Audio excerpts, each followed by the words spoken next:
What is good, Fin Nation? What's good? Sorry for being a little tardy. I take full responsibility because I was clowning some fool on Twitter. His fault.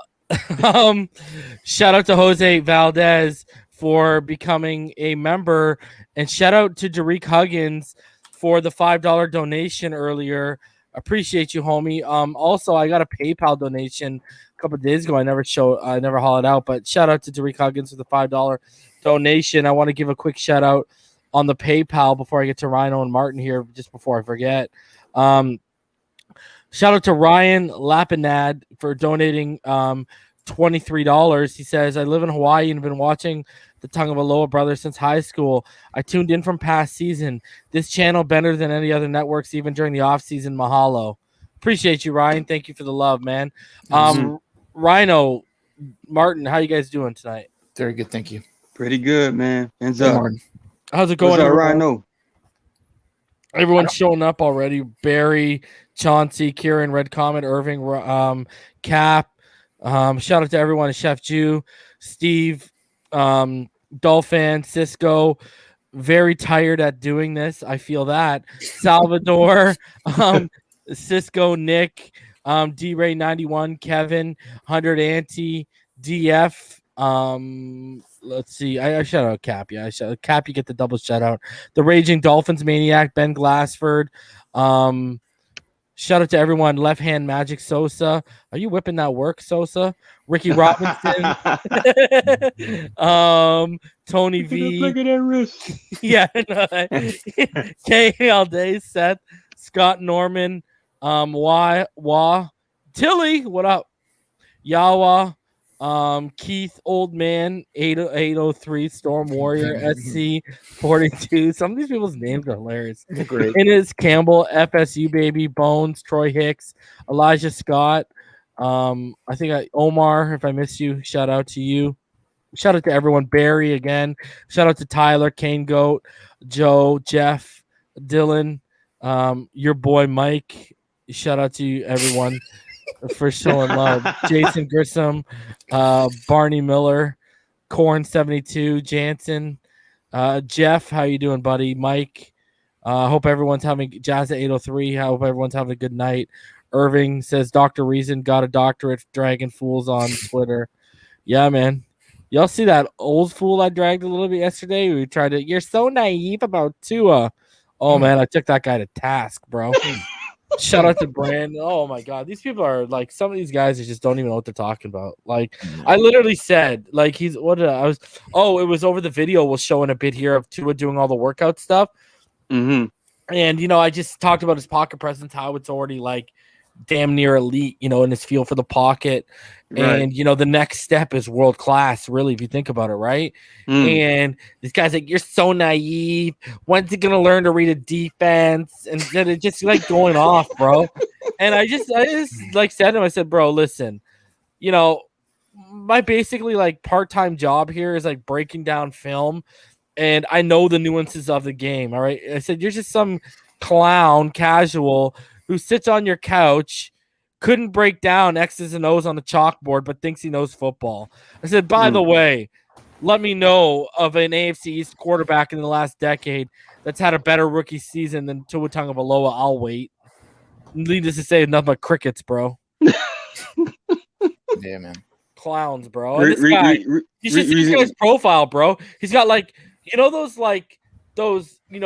glasses are like, the kind of like rectangle, like rimmed ones, but they're rounded out a little bit, but they got no frame around them from like 1996, right? You know what I'm talking about? You remember those are like popping in like 96, 97, right? He got those. He got them like tucked down on his nose a little bit, and he's got like a selfie of him like on an angle, and it's like, bro, the guy's like in his like late 50s. It's like, come on, son. Come on, son. Like, just clowns, bro. Oh, Lord. You had to give him the, hand. You put your hand out, gave him the come here. Come here, bro. I'm and then this clown today, I was telling you guys before, like, I got into it. Someone called me into the thread and was like, yo, Reason, son this fool. And he was basically saying, moving Penei Sewell off of a premium position of left tackle would be devaluing him. And he was also going on about how Robert Hunt, is a right tackle. How he's not a guard. So I came in. I was like, listen. I was like, Penei Sewell has already proven he can play right tackle. You clearly do not know what you're talking about. You don't know what the nuances of playing the position are, et cetera, et cetera. Then when I went into the guard, Hunt being a guard, I got into the hip flexibility, the lateral movement. You know what I mean? I got into all the stuff that I keep regurgitating at like nauseum about him. Yeah. And, this offseason is going to give him a chance to really see what their ceiling at right tackle is. Newsflash, motherfucker. They ain't giving him no offseason to reach a ceiling because he doesn't hit it, and they're moving him inside to guard last I checked. And the Detroit Lions drafted Penei Sewell, and they announced that he's moving to right tackle. So you might have broken a record. You took 2 L's in one thread. I don't know. Legit L's, too. Oh, bro, and then he references the guy who called me and, you need to be listening to Kyle Krabs or Travis Wingfield. Yo, I've always been shouting out Travis Wingfield's work.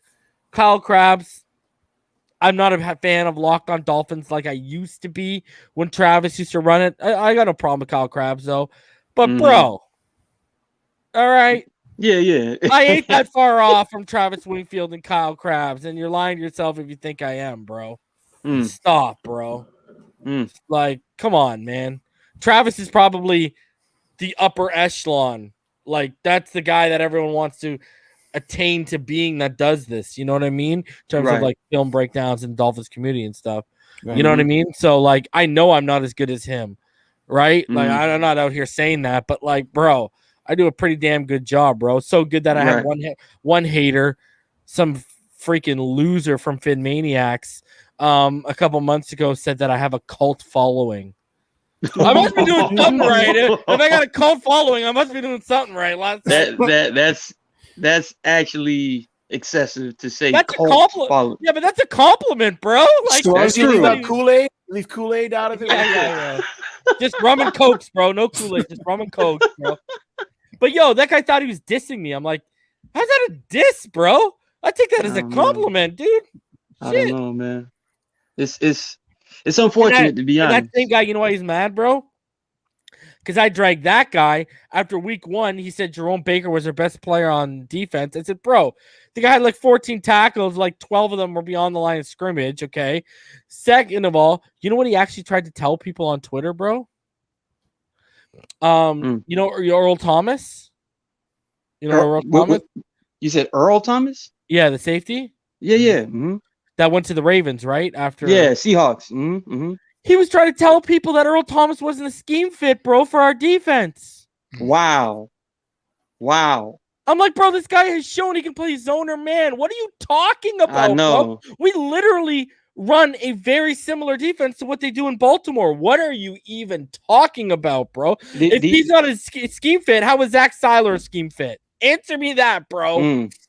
The only thing you have to show them, all these Deshaun Watson lovers, and I love Deshaun too, but not to the extent like that. Deshaun Watson's rookie year, and obviously he was a rookie, but Earl Thomas jumped a route so clean, pick 6 to the house, exactly how it was drawn up for a safety to play it.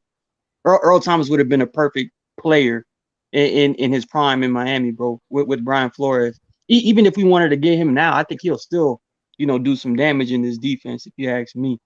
But whoever said Earl Thomas wasn't a scheme fit, they don't know no better, man. You know what my problem with some of these people, bro, and Ryan, I said this to Ryan all the time. A lot of these people just can't admit when they're out of their depth. Like, I hate people that gotta sound like they know more than they really do just because they think they have some kind of persona or some perception that they need to give off to be accepted. Like, bro, I don't know everything. There's people out there on Twitter that I've credited that know way more than me. Hell, I just credited Travis Wingfield knows more than me. Like, come on, man. Like, you know what I mean? Like, I just don't get why people just can't admit, like, sometimes when they're out of their depth, bro. Yeah. Some people see it as weakness. That's the way. I mean, hey, that's just, again, everyone has a weakness. If you didn't, you would be perfect, and no one's perfect, bro. Say that again. Yeah. Perfection is literally an unattainable state of being. Yeah, it's a goal, but it's a goal. Yeah, you just try to work towards it every day, right? That's all you got to do, bro. Right. But as human beings, in whatever you're doing, whether it's football, life, whatever, you're learning every day. Absolutely. So people are just wilding out here, bro. Anyways, what's going on, boys? How you guys doing tonight? Chilling, man. We in here running late, but you know. Busy man. Got to get that paper. More money, more problems, bro. I hope not. not COVID season, man. But yeah, I got my vaccine schedule. Oh man, good luck. You know, do your thing, bro. Bro, I don't even get the flu shot, bro. Me either, bro. Yeah, it's gonna be fine. I'm getting that Pfizer. My wife got the AstraZeneca or whatever the hell it's called. Right, Pfizer. I got the blood clot life. Mm-hmm. Yeah. How she shouldn't be doing that as a female though. I hear females are more susceptible to that one. Yeah. Yeah. Wow. I don't know. It's the first shot of Pfizer. How'd that one go? The next day, that evening, I felt a little tired. And the next day, I felt like I had a fever, but I didn't have a fever, and I felt run down and weak. The second shot was the worst. That's when it took me out for 3 days. It felt like I had a fever, no fever, but it was like a truck ran over me. Damn. See, I'm getting it because they're talking about up here, you're going to need a vaccine card to be able to travel, go into clubs and public places and all that kind of stuff. Damn. Mm-hmm. They're talking about that down in Florida too, bro. Yeah, man. They trying to get greasy, bro. I'm like, I might just go ahead and go AWOL, bro. I might just do it. I don't know. Yo, but they're saying you won't even be allowed into like end of the NFL if you want to go to a game. Nah. I know. They're being extra precautious, you know. Liability, right? They're worried about liability. Yeah, no suing, no nothing. Just get you whatever you need to get, then you're good to go. So yeah. All right. Let's hop right into it. Let's I'm trying to think of how we attack this one because I want to. You know what? Let's start off with the hate and then we'll get into the love. Hey, all right. Like the player hits ball. Hate. Excuse me. I gotta go and fill Buck Nasty's mother's bowl with water. Yeah, the water dish. Oh man. Yo, R.I.P. Yo, I gotta say, R.I.P. to Paul Mooney, one of my favorite comedians of all Paul Mooney died. Yes, sir, bro. He died today. Damn. He wrecks you with the sweetest, silkiest voice, bro. That's tough news right there, bro. Yeah. Yo, I'm gonna play a clip just because it's one of my favorite Paul Mooney clips ever before I get into things. And I know this is like not normal for what we do because we stick to football, but Paul Mooney is like him and George Carlin are my favorite comedians of all time. Hands down, bro. And honestly, this is one of my favorite, and this is sports related, so people will appreciate that. That's true. You know what I mean? Yeah, so we'll play this quickly, but he's one of my favorite comedians of all time, man. Like, I'm actually heartbroken by him. Yeah. When we're done here, I'm going to be watching, like, after we're done backstage and stuff, I'll be watching some Paul Mooney stand-up tonight and drinking out to that homie because, man, bro, that guy wrote for Richard Pryor. You know what I mean? A lot of geniuses he wrote for and was behind, man. Yeah, him. Yeah, he bro, he him on Chappelle Show, bro. I know. Bro, do you remember Mooney on Movies? Oh, yeah. When he's like The Last Samurai starring Tom Cruise. He's like the Mexican starring Brad Pitt. He's like, I got a movie for you, The Last N-Word Alive starring Tom Hanks. I'm like, yo, this guy is classic, bro. He going in. He's the best, bro. All right, I gotta play it. Yeah. But you're gonna continue. He died too, right? He died a while back. Yeah, Patrice O'Neal died in 2011. That was one of my oh man, his podcast. He had a podcast too back in the day that I highly advise people to watch. The Black Phillip Show. Patrice O'Neal has a lot of those. He was into that kid. If you listen to it, he kind of opened the lid on Hollywood too a little bit. He did. How people get down out there too. You know what I mean? Yeah. There's a lot of suspect behind his death and stuff like that. I know that. All right. Let's play this. Just let me know if you guys can hear it. You know our track record. You tried to keep us out of baseball. We got in, we took the fuck over. You didn't want us in the heavyweight championship. You didn't want us. We got in, we took the fuck over. We take over. Basketball, we took over. Football, we took over. You can't keep us out. We'll take over. You know that. We fucked up your tennis. We took over. Oh, no. We fucked up your golf.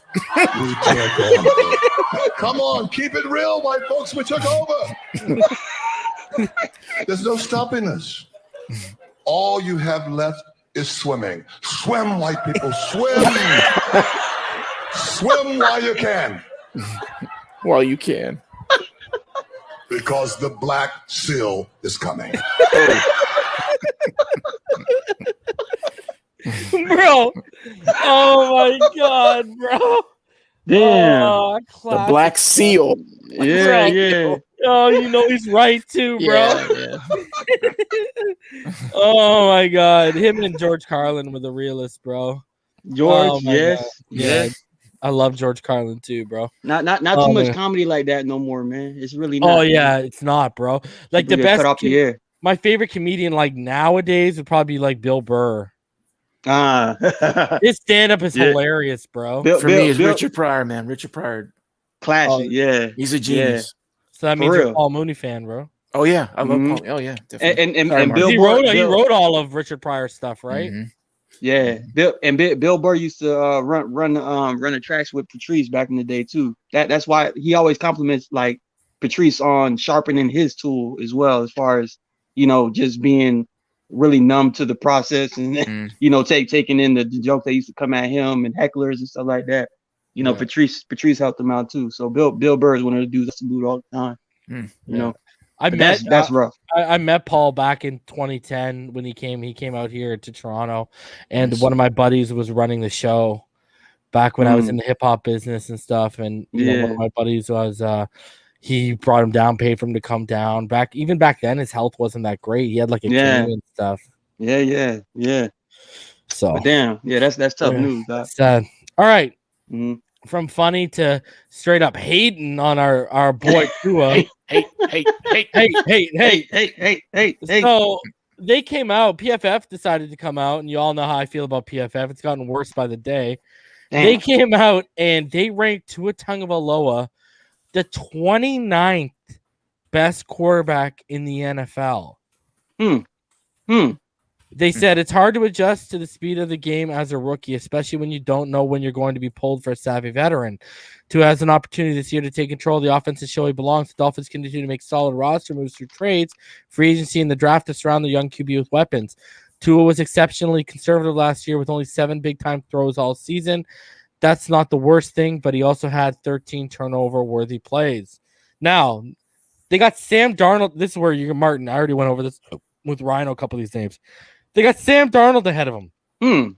They got Cam Newton at 27, and last I checked, he actually statistically had a better year than Cam Newton did last year.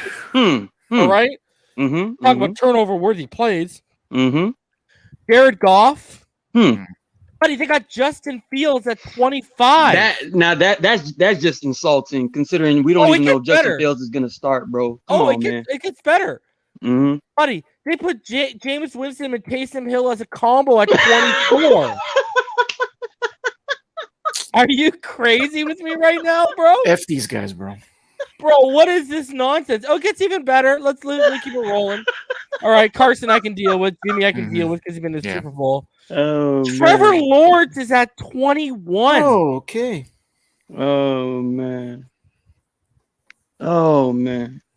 That's so bad. Daniel Jones is at 20. That's so bad, bro. All you can do is laugh like that clown on Happy Gilmore that kept spitting the ball out when he put.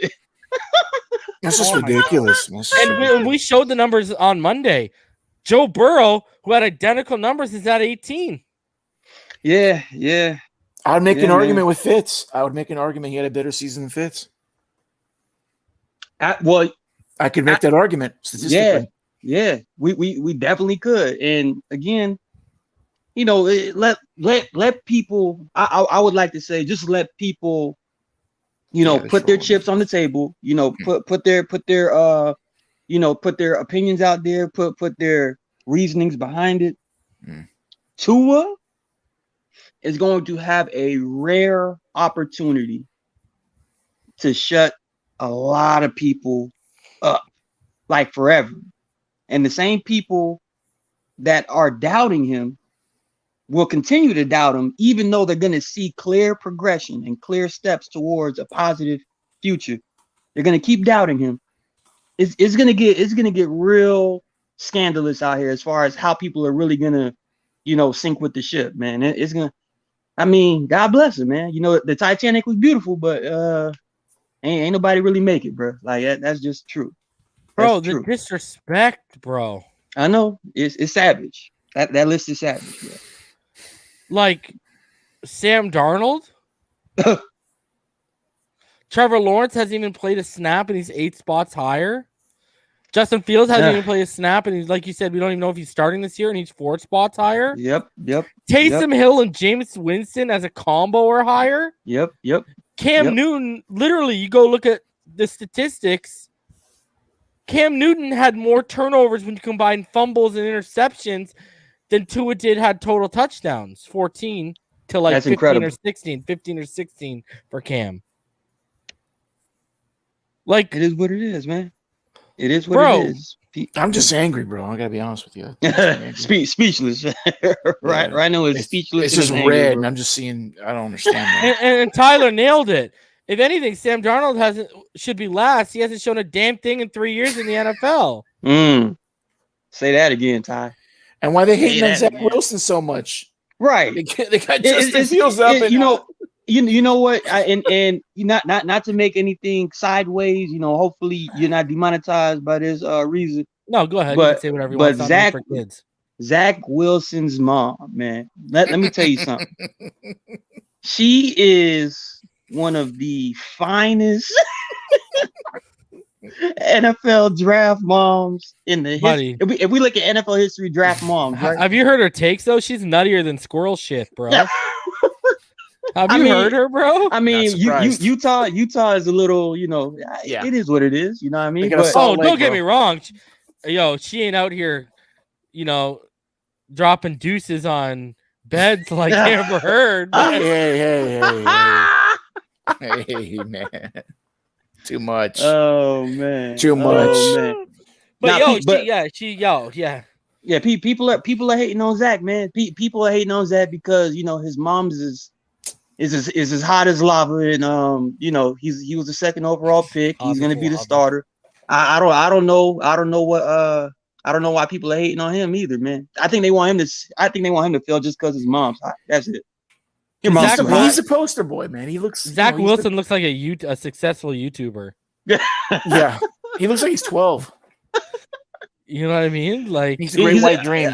He's a good look. I'm not gay, man, but he's a good looking kid, man. He's a good looking kid, man. He looks like the face of the franchise. Like if you're gonna draw the face of the franchise, he got his whole hair going backwards. He got the ninja headband going on. I mean, he's the face of the franchise, bro. Man, a lot of people don't want him to succeed. I like him though. I like him as a player. The quote prototypical, quote unquote. Yeah, that's what he is. Like air quotes. Yeah. You saw them. I know. You saw them. I seen them through the screen. Air quotes. But trust me, man. I'm not too worried about this list for Tua because, everything prior to the season actually happening is based off of what they've seen thus far. Obviously, on face value, because that's what it all is when you talk about fanatics and people that don't really dig into the film and do all that other stuff. Tua did struggle. I'll be the first one to tell you. Tua did struggle. He has times. But he had a lot of plays, a lot of moments where I said to myself, okay, yeah, we got our guy. But again, let people live, man. Yeah, man. That's a nice looking mom right there, man. You know what I mean? I'm just being 1,000, man. She's a milk. I would hope she has a pool boy that Oh man, Martin's going in tonight. Knocks on the door.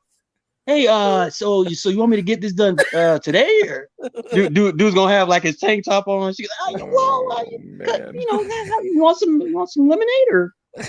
yeah, sure, yeah. Oh my god. Man. Yeah, man, I like Zach though, man. These people are like wilding out in the comment section about it. It's like backstage, bro. Oh man. Hi, Miss Wilson. Man. Yeah, she's all right. She's better than all right. She's legit. Yeah, bro. She's that grade A high quality. that's a serving on a all right. Man. So an interesting thing today, Omar Kelly was actually taking questions from people, and someone decided to ask him, Omar Kelly, do you think the Dolphins are still interested in Deshaun Watson? Mm-hmm. And this is what Omar Kelly's response was. Dolphins are moving forward with Tua. They'll likely reassess the quarterback position next offseason if his you-know-whats don't drop in 2021. So people are asking if Zach Wilson's mom has an OnlyFans. Y'all are wild. That's bad. She doesn't do anything for me. But Lord. Oh, here we go. She doesn't have loose enough bowels. Come on now. Okay, but in all seriousness, Omar Kelly, this is someone who's obviously plugged in as much as people might not like him or not. Mm-hmm. Right? He gets in with the players. He knows the players. What are your guys' What are your guys' thoughts and comments on Omar Kelly basically saying he was straight up asked about Deshaun Watson? He basically deaded that. Probably because that's what he's hearing. I mean, I'll never say that Omar's not connected. I have no issues with him being connected, and he says what he says. I don't think he'd go out there and say that if that's not what he's hearing. So yeah, because Rhino, wasn't he writing articles about getting Deshaun Watson? Yeah, he was in on it. For the same reasons, because it would have to be we win the trade and be good for the team, but that he had his stipulations like we did. Right. Yeah, so I'm good, man. I'm good with that. I think in all fairness, it's best to take this type of approach because as much as we want to assess and say this is what Tua should do this year. Tua's going to have to be the one to prove it, and I believe he will. But again, the reassessing the quarterback position come 2022, it's no different than reassessing any other position. Postseason evaluation. What do we do? How did the quarterback look? How did the receivers look? How did the defensive backs look? Linebackers, kicker. They're going to be assessing everything. So that's a fair statement by Omar. Well, we all had an inkling that this was kind of the move by acquiring more capital for 2023 that they could use next year if they like, I don't know, if Tua falls off and they like a guy like my boy Sammy Howell or someone like a Spencer Rattler or someone like that. Mm-hmm. And I know I'm leaving out names. I'm just not going to sit here and list out like all the, all you the know prospects. what I mean? Like there's a bunch, what I don't get is people are kind of crapping on the quarterback class next year. And I actually think it's really good. Anyways. And I think it's deep. Yes. So, and like from like 1 to 6 is like deep. Yes. And anyway, so sticking back here for a sec, what you said was bang on. Like you reassess every position at the end of every season, right? Mm-hmm. Yes. But can we probably agree that a guy like Deshaun Watson, if everything gets settled, he gets a slap on his wrist from the NFL, 2 games or whatever, he might not even be available next offseason. He might have already been traded. I agree. Like, but you mentioned it a while back. The Philadelphia Eagles, they are clearly in one of those prime positions, not only with their draft capital, but also with the city. Like Philadelphia is one of those cities where they will forgive a guy for his misfortunes, his the deeds that were done, and I'm not going to be here, sticking up for Deshaun Watson too much, because he did what he did. But I mean, come on, like the guy is a 23, 24-year-old millionaire, bro. Like who knows what's really going on through that guy's mind, being a franchise quarterback in Houston, Texas. The saying goes, football football God then family, like that's how it is in Texas. So who knows what type of pressure was on that kid for him to just go out and do what he did. I don't know. I'm not trying to make excuses for him, but you can clearly see from the outside looking in that he had a lot of pressure on him, a ton. But there's other ways to handle that, I mean, things change so fast in the NFL these days. Is how I feel. I just can't imagine during the season there's going to be a team willing to make a trade for Watson. I can see a trade for Rodgers. I can see that.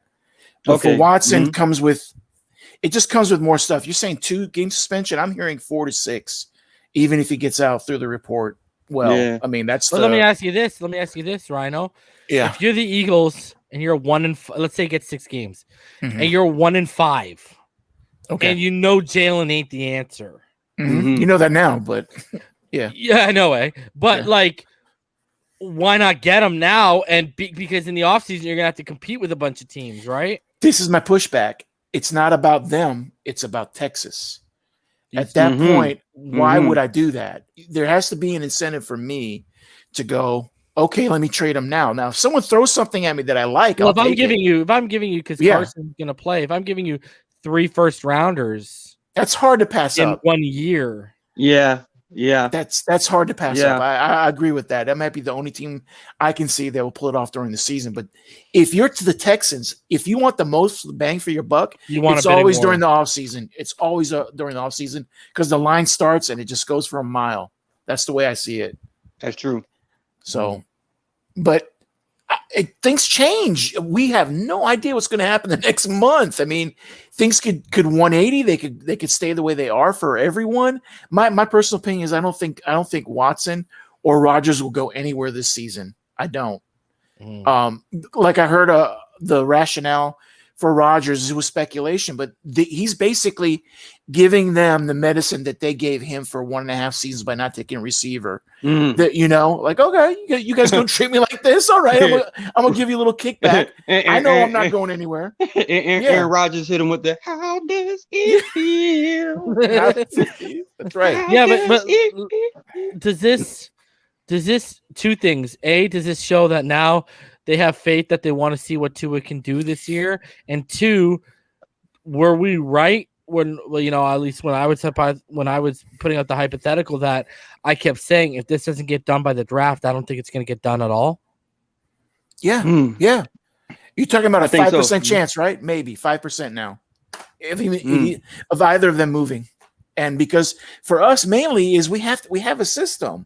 And we have to install the system with the quarterback and the receiving core and the offensive line. Yes, right. Watson can come in and do all that. I'm not saying he can't, but it's not gonna be the best move for the entire offense. The best move is to go forward with the quarterback you drafted with the 5th overall pick just a year ago. And besides, I just want to ride with Tua regardless. The guy is young.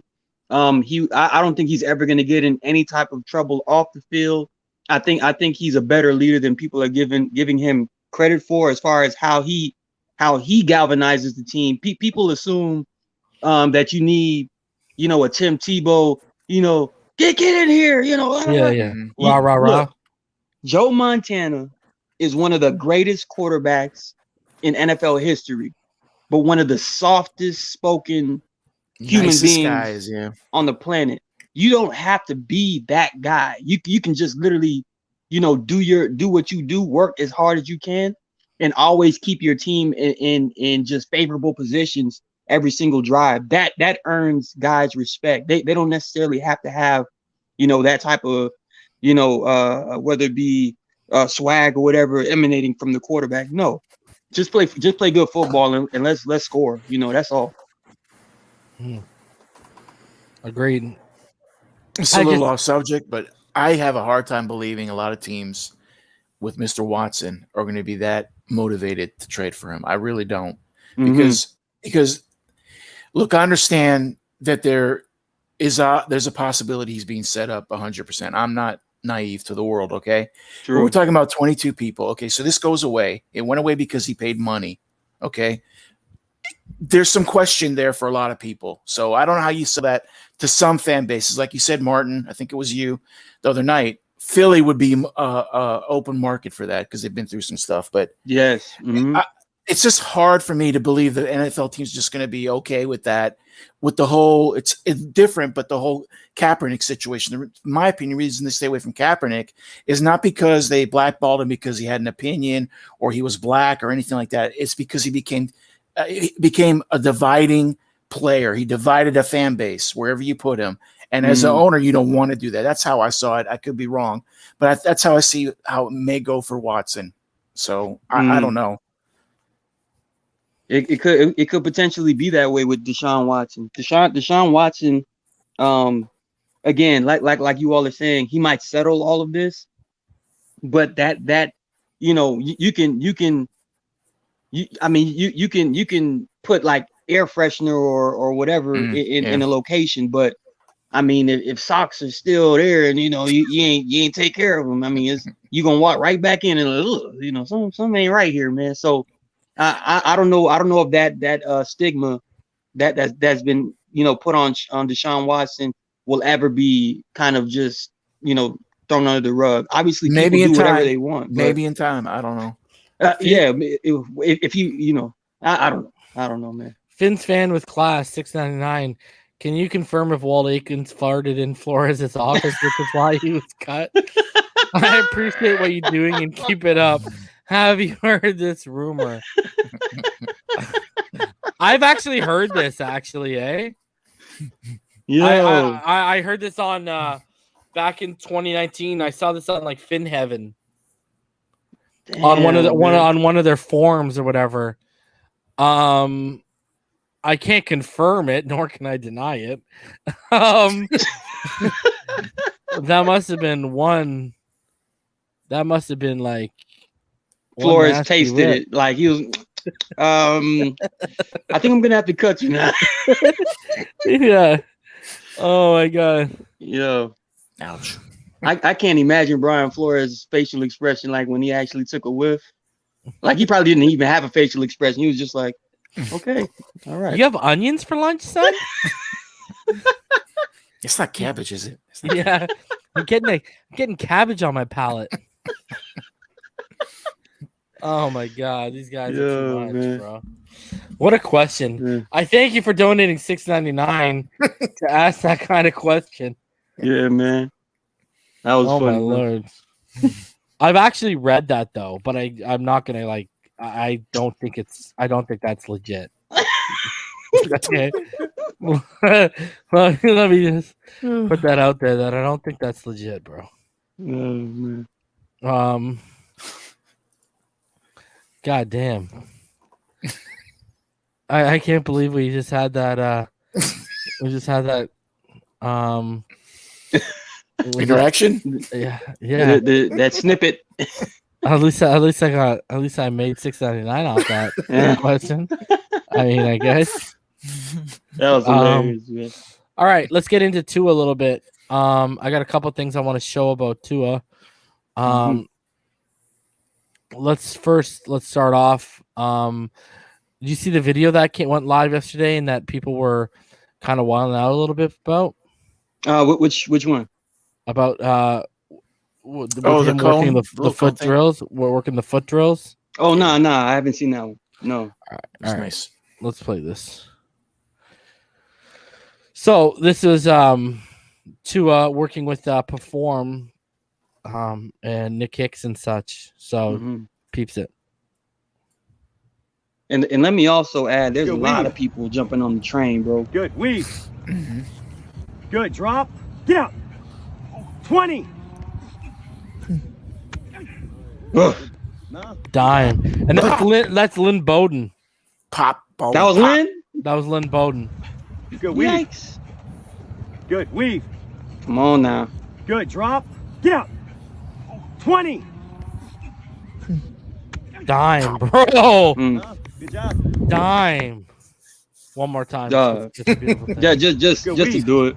This one's for Tilly. Good weave. And Good Tyler. drop. Tyler. Get out. 20. Yeah. Yeah. No. Good job. Yeah. I love the pop, man. I love the pop. Buddy, that's I- a dime, and- bro. And again, this is not only working, just foot speed and stuff, but this is the reason why we're saying Good he's weave. already relatively mastered the pocket. You know what I mean? Like Mm-hmm. those subtle, chop in, chop out. Look, that's exactly how you're supposed to transition when you feel a rusher coming, into your viewpoint. Good That's weave. he like it's like Good like we're drop. all like Yeah. we're all saying he's 20. he's already a pro in the pocket, man. But he's about to take He's it ready to to another throw. stratosphere. He's ready to throw it anytime. Yeah, That's man. what- it's just That's level. That's my quarterback, baby. Mm-hmm. That's all Anybody I'm- that says otherwise is I feel bad for them, man. I really Yeah. do. Shout out to the homie Tyler. What up, CT? You're back. He said, but the most important thing though, watch the balance in the hips through entire movement. Yes. There Mm-hmm. you go. Everything's There you go. level and flat. Everything's level and flat. Yeah. I'm glad he peeped that. Yeah. Mhm. And shout out to the homie Tyler because she shared this. This is from Nick Hicks, the guy who we showed up here. Mhm. He said mobility at the quarterback position obviously doesn't guarantee big plays nor prevent sacks, but the more mobile a quarterback is, the more likely they are to trust their abilities to elude pressure and make something out of nothing. This drill has 3 objectives: get the QB fatigued, make the fatigue QB escape the pocket, test the fatigue QB mental capacity by yelling out a digit associated with the wide receiver they need to hit on the move. We did Mhm. about 12 of these, 6 from each side. The kid was dealing. The guy, the foot. I don't know. I don't know what people look at. I can't control people's brains. I don't understand it. He is running so fast, basically not moving, going in a circle. Watch his knees, watch his hips, watch his shoulders, watch One more the time. ball. I'll keep talking. I'll play it. for There you. is a line that you will not see deviate from this man's the physicality he's going through with everything the reason just mentioned. No, all quarterbacks do not look like this in practice. I'm Mhm. sorry. They do Mhm. not. Say This that does again. not happen to every quarterback. Good drop. This Yeah. this is elite level 20. stuff. It's the Let's levelness. roll on the dime. He can deliver that ball at any time that guy puts up the arm. At any time. Mhm. Good weave. Look at the level. Good Completely weave. level. His And- head and- up, and- keeps his Good head up. drop. Yeah. I was just about to say that from the 20. waist to the shoulders, and then his eyes. It's like Downfield. let him cook. It's Let him flawless, cook. bro. And no, Mhm. I'd say it again. No, all quarterbacks do not look like that when they're standing in front of a mirror. They're in a practice field, in the shower. They do not look like that. All do not look like that guy. I'm sorry. Mm-hmm. Mm-hmm. And Chris That's is a out great here. He point. said lower legs move, but hips stay perfect. If you guys remember, Chris is a exercise physiologist. He works with professional athletes, specifically a lot of baseball players with throwing motions and such. So he knows what he's talking about with that kind of stuff. It's a pocket quarterback, man. Pocket man. He couldn't. Here's the thing, boys. Because of where he was at, he couldn't do that last year. No. Right. Mm-mm. Especially in the Right. offseason. Are you crazy? Mhm. What's the number one thing in throwing, Martin? It's your legs. Yes. He But didn't the- have them. He didn't have them last year. I'm sorry. Have you seen his legs this year, bro? Yeah. Yeah. Tree trunks, bro. Mhm. Yeah. He's back. He's back to his playing shape. Playing shape. Now it's about getting through a 17 game season. Or like Mr. Gaskin said the other day, 17 plus. 17 plus. That's what we're aiming for. But yeah, he's back to normal, I would say. Is it August yet? God damn it. What getting there? This is the same way we were for the draft, man. Like, damn, when's the Yeah, draft man. coming? Ugh. Nah, the season's almost here, fellas. It's Here's a almost here. video yesterday released by the Miami Dolphins, just at from practice, so you can see everyone in it, and Tua's in it, and all that jazz too. Little highlight video they put up. Hey, Jason. See Myles Gaskin looking over his shoulder. And if you look closely, Robert Hunt. There's Robert Hunt. He's at right guard. If you look closely, you saw him. He's at right guard. I missed that. Oh, you missed it? Let me bring it back. Yeah. See that? Oh, there. Yeah. See, that's Robert Hunt at right guard. Yes. It's Mr. Incredible, right? And look at and then Eichenberg comes out of right tackle. Yeah. Make it happen. I can't wait, man. I cannot wait. God, I want Preston to be healthy this year, bro. I think Preston is going to be our matchup nightmare this year. I think he will be, because Jalen Waddle is going to command a double team once people understand that if you guard him one-on-one, he's going to beat you. Once Waddle demands that double team, Preston Williams is going to be our matchup nightmare. And we still got Gesicki. I mean, I went back, by the way, fellas, to watch our week 1, week 2, because of the Patriots and the Bills. Right. Hey, Gesicki, man, that dude be eating, bro. Like we got to feed that guy in that middle, man, because he makes very, very That's the reason said all catches. Last season, Martin. Give him 8 to 12 targets a game. Doesn't make sense that he doesn't get it. Shout out to Chad Gailey. Freaking Kelly. I don't know, man. That's a lot of stuff there in that little video they threw in there. That's exciting stuff, man. So much talent, like someone said in the chat. Our team is just stacked. Mm-hmm. And even with Jacoby, bro, like Jacoby is not he's not like a playoff, let's get it done type of quarterback, but he is one of the most solid, like if we're talking about who do I want, Ryan Fitzpatrick or Jacoby Brissett as a backup, I want Jacoby Brissett just because I know I'm not going to get too many turnovers from him. I'm going to get solid football plays. He doesn't miss assignments. Like I like Jacoby too, man. The whole team it's ridiculous. Quite a good signing. Yes. One of our better signings, to be honest. All right. Here's a little video that came out, and it's Trevon Diggs, and it's Trevon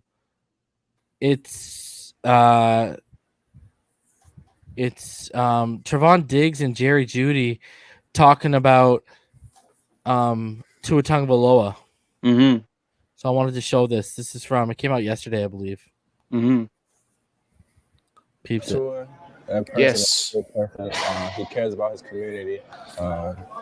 He's always, trying to do the right thing and trying to be a leader on the team. He's trying to also be a leader in the community. This is the most I've seen someone, go outside of Alabama football and, socialize with the community and, do things with the community. So I feel like that's really good. Him being who he is, the attention he gets, and I feel like that it takes a good person to actually go out their way and do stuff like that. You're going to expect great leadership.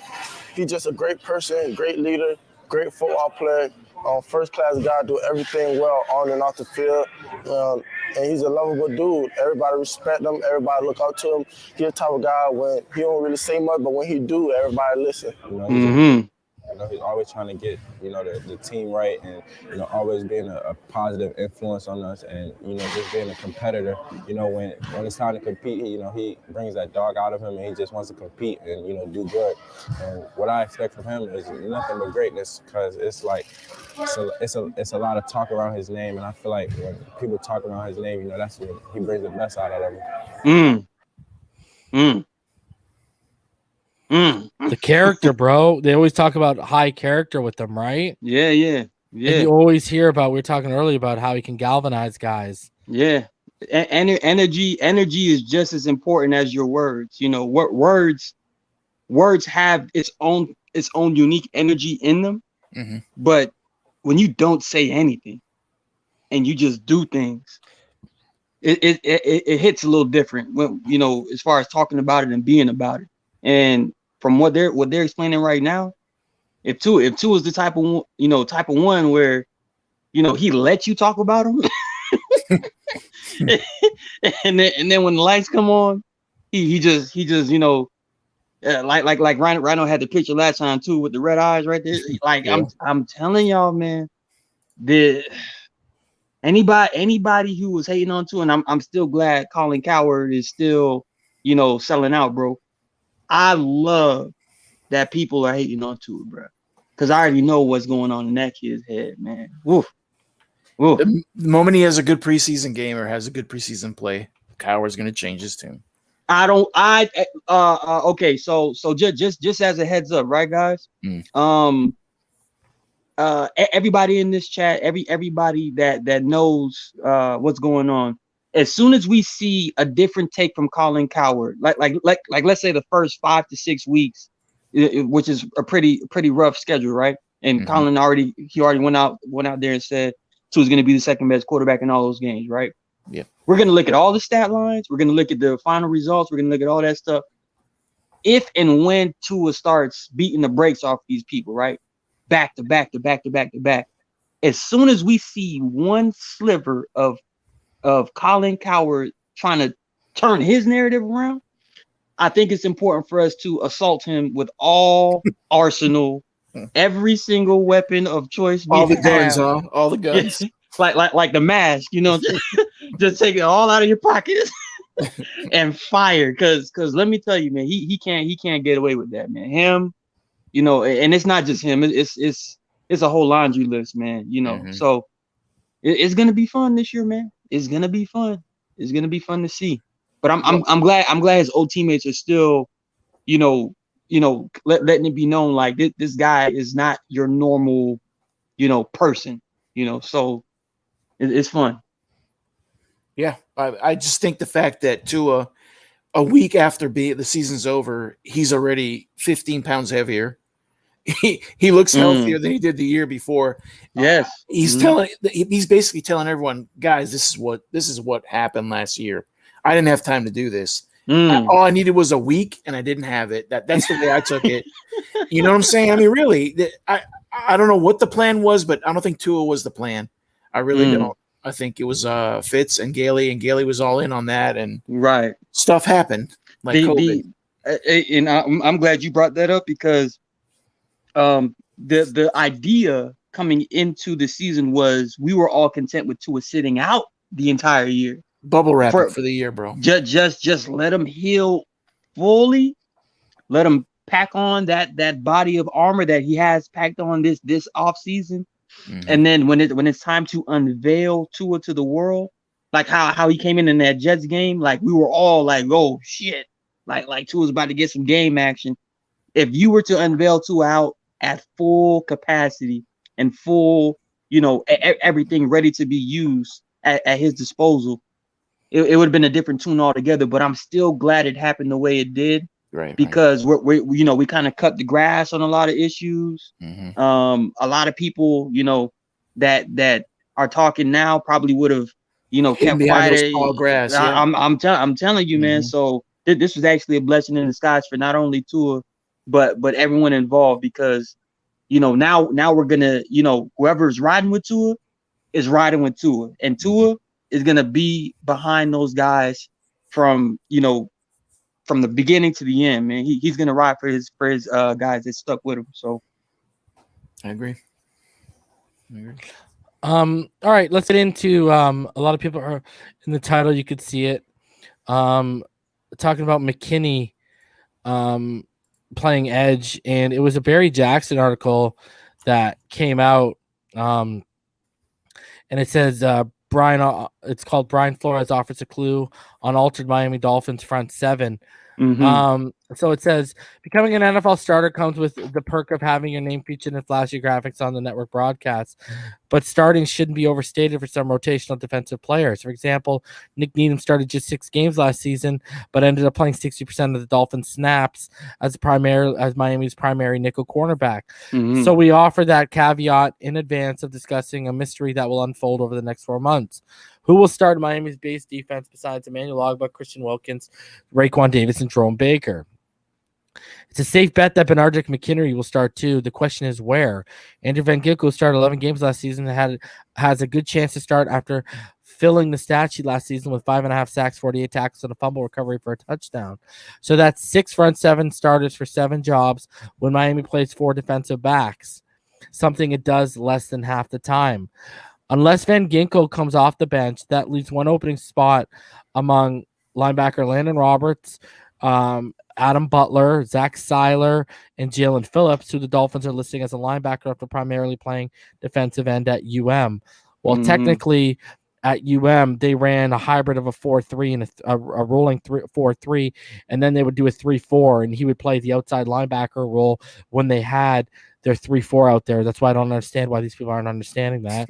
Anyways, he says, I wouldn't entirely rule out a couple of less likely starting options, linebacker Vince Beagle and outside linebacker Duke Riley. Defensive tackle John Jenkins and linebacker Brennan Scarlett also could compete for playing time if they make the team, though both are extreme long shots to start.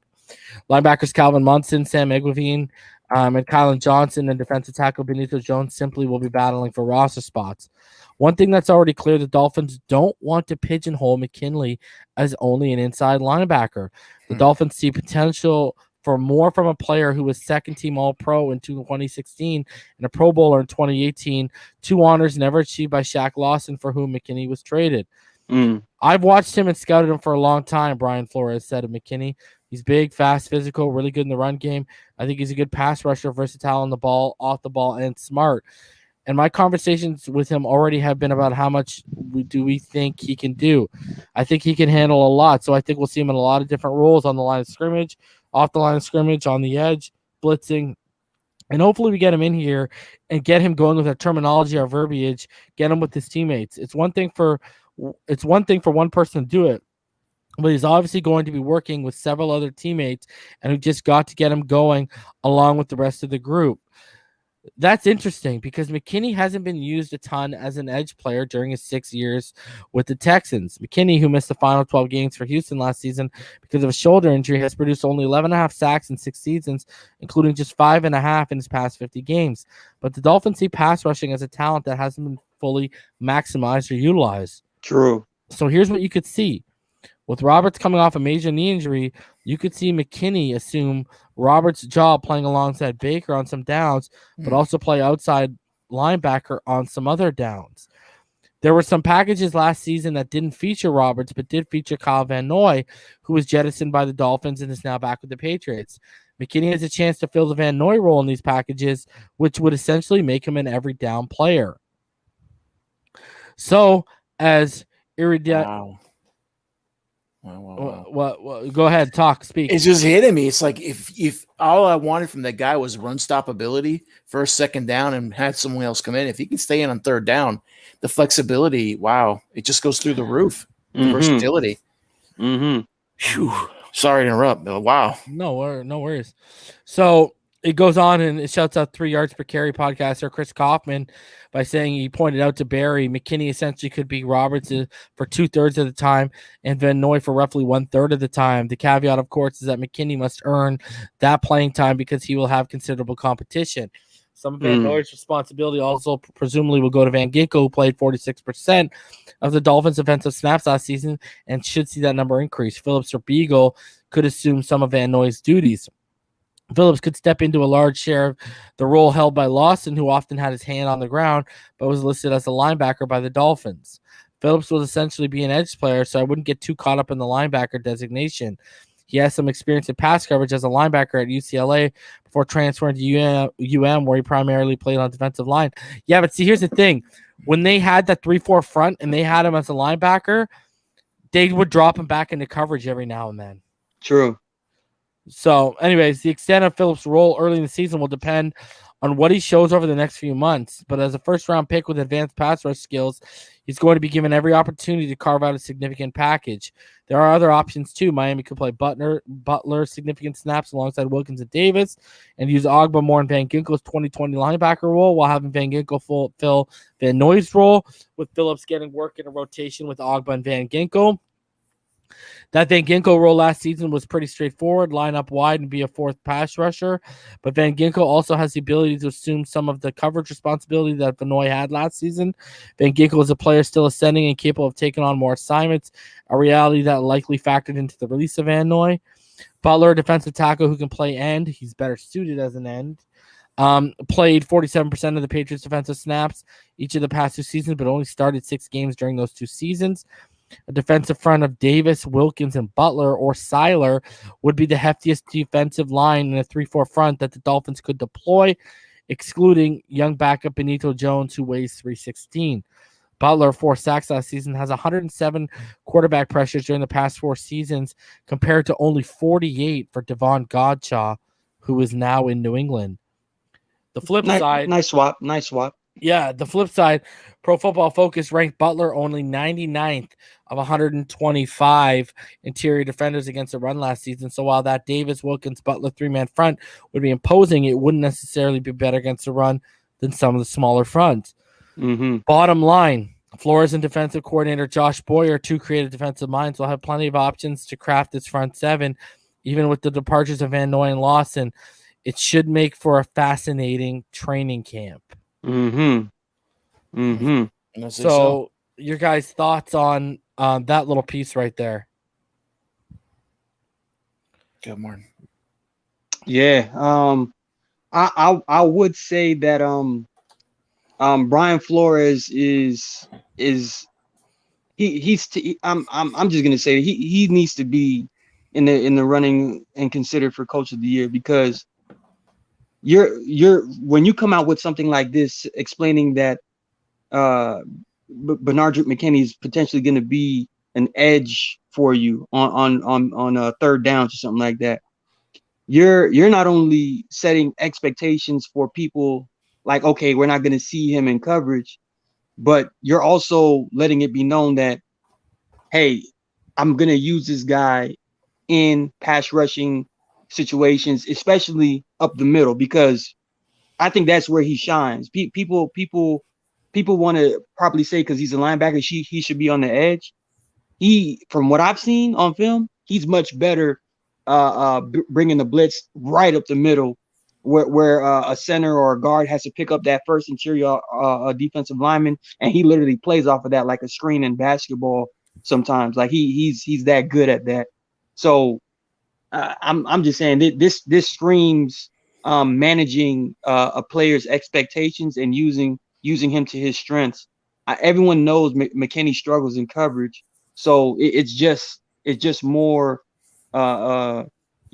it's better suited for us to put him in these type of positions. And I'm look, if we can have him on third down, just being a delayed blitzer, like the schemes that we already know how to set up in Brian Flores schemes, it just works. It works for me. So I like it. I like him staying on the field and just bringing that extra, rush just in case. Well, the thing with McKinney is the way I feel is that he's so good at run protection and run defense that people don't want to take him out of that role because he's so good at it. That's the way I see it, right? Mm-hmm. But I don't think Flo lives in that world. I think Flo is like, well, yeah, he's really good at that, but what if he does this? What does it give me in options to do? And the fronts I'm going to put for a quarterback to read. I mean, if you can get actual pass rush from McKinney, his acquisition already changed how our defense was going to be this year. If they can get that from him, it goes to the level.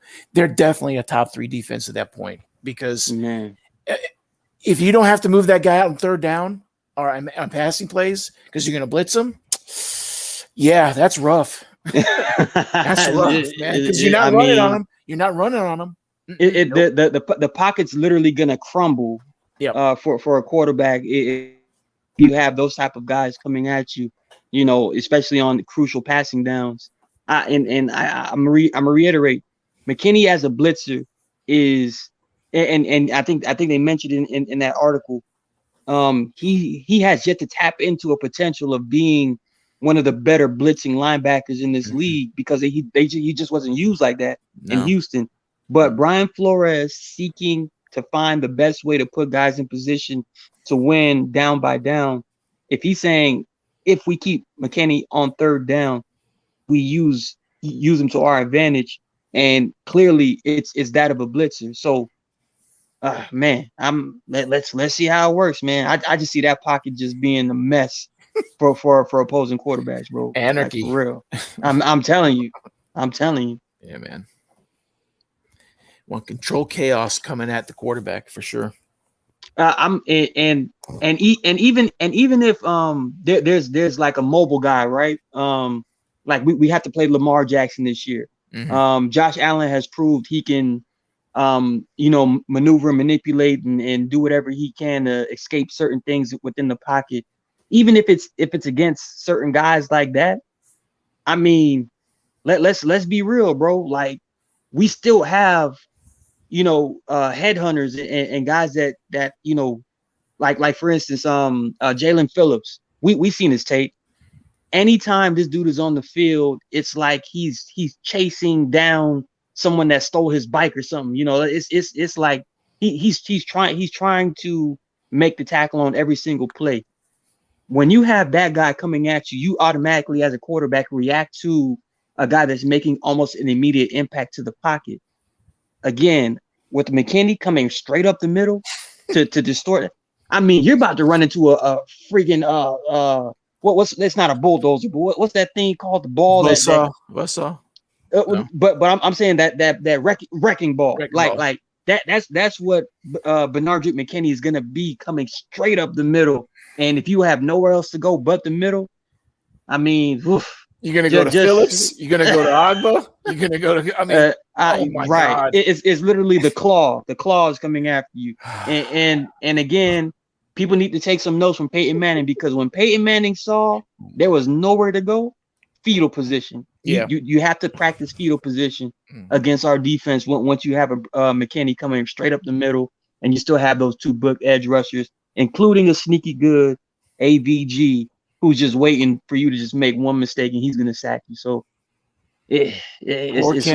Poor Cam Newton. Well, he's still ranked higher than Tua. So I mean, how poor can he be, for real? Yeah. Bro, I can't believe that, eh? Like, am I the only one who, like, show me what your grading requirements are. Like, you guys gotta show me your grading scales. Yeah. Because as far as I'm concerned, they can pull anything out of the air and say it's fact to them, bro.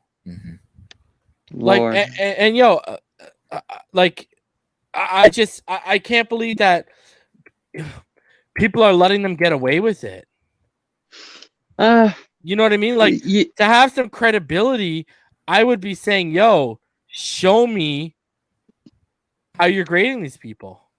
I would say that too. There has to be a grading scale involved as far as production. And again, if you put on the film, if we were to literally go back into the film for all the starting quarterbacks of last year, and we break down, play by play, each and every last one of them, I think you can come out of that with a grade for each one of them.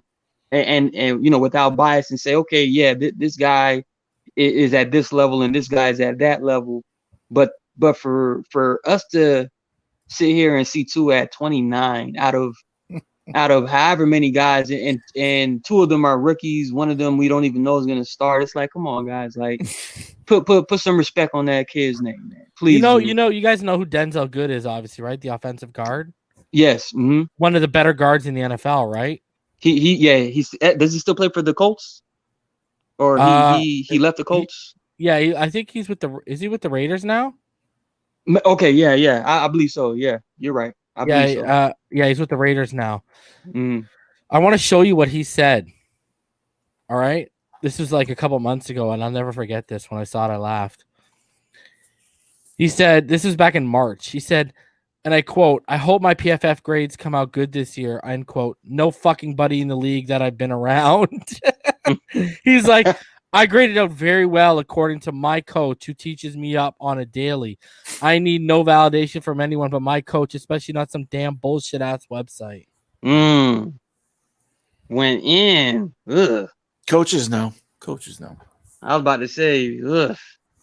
There is a legit grading scale per game. Everyone starts out with 100, and then snap 1, snap 2 happens. and I figured it out. Plus or minus. You know what it is with they start everyone at like 65.6. That's where you start at. That's average for them, huh? Because I've seen guys that like they didn't have any run blocking, or they like. I'm just putting out an example, but I've seen Yes. grades where like these guys got 65.6s and they did nothing in what they were graded in. So that means that must be the median. Oh man. Oh man. So I don't know.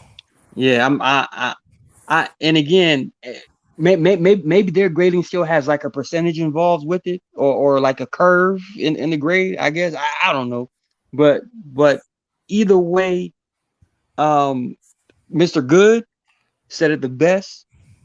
I believe PFF is just, you know, they're just shuffling out grades. You know what I mean? It's not really an in-depth, you know, player by player, piece by piece. It's and circumstances are always different too. You know, when it comes to you know, why a player is doing this situational football. Like I don't know, man.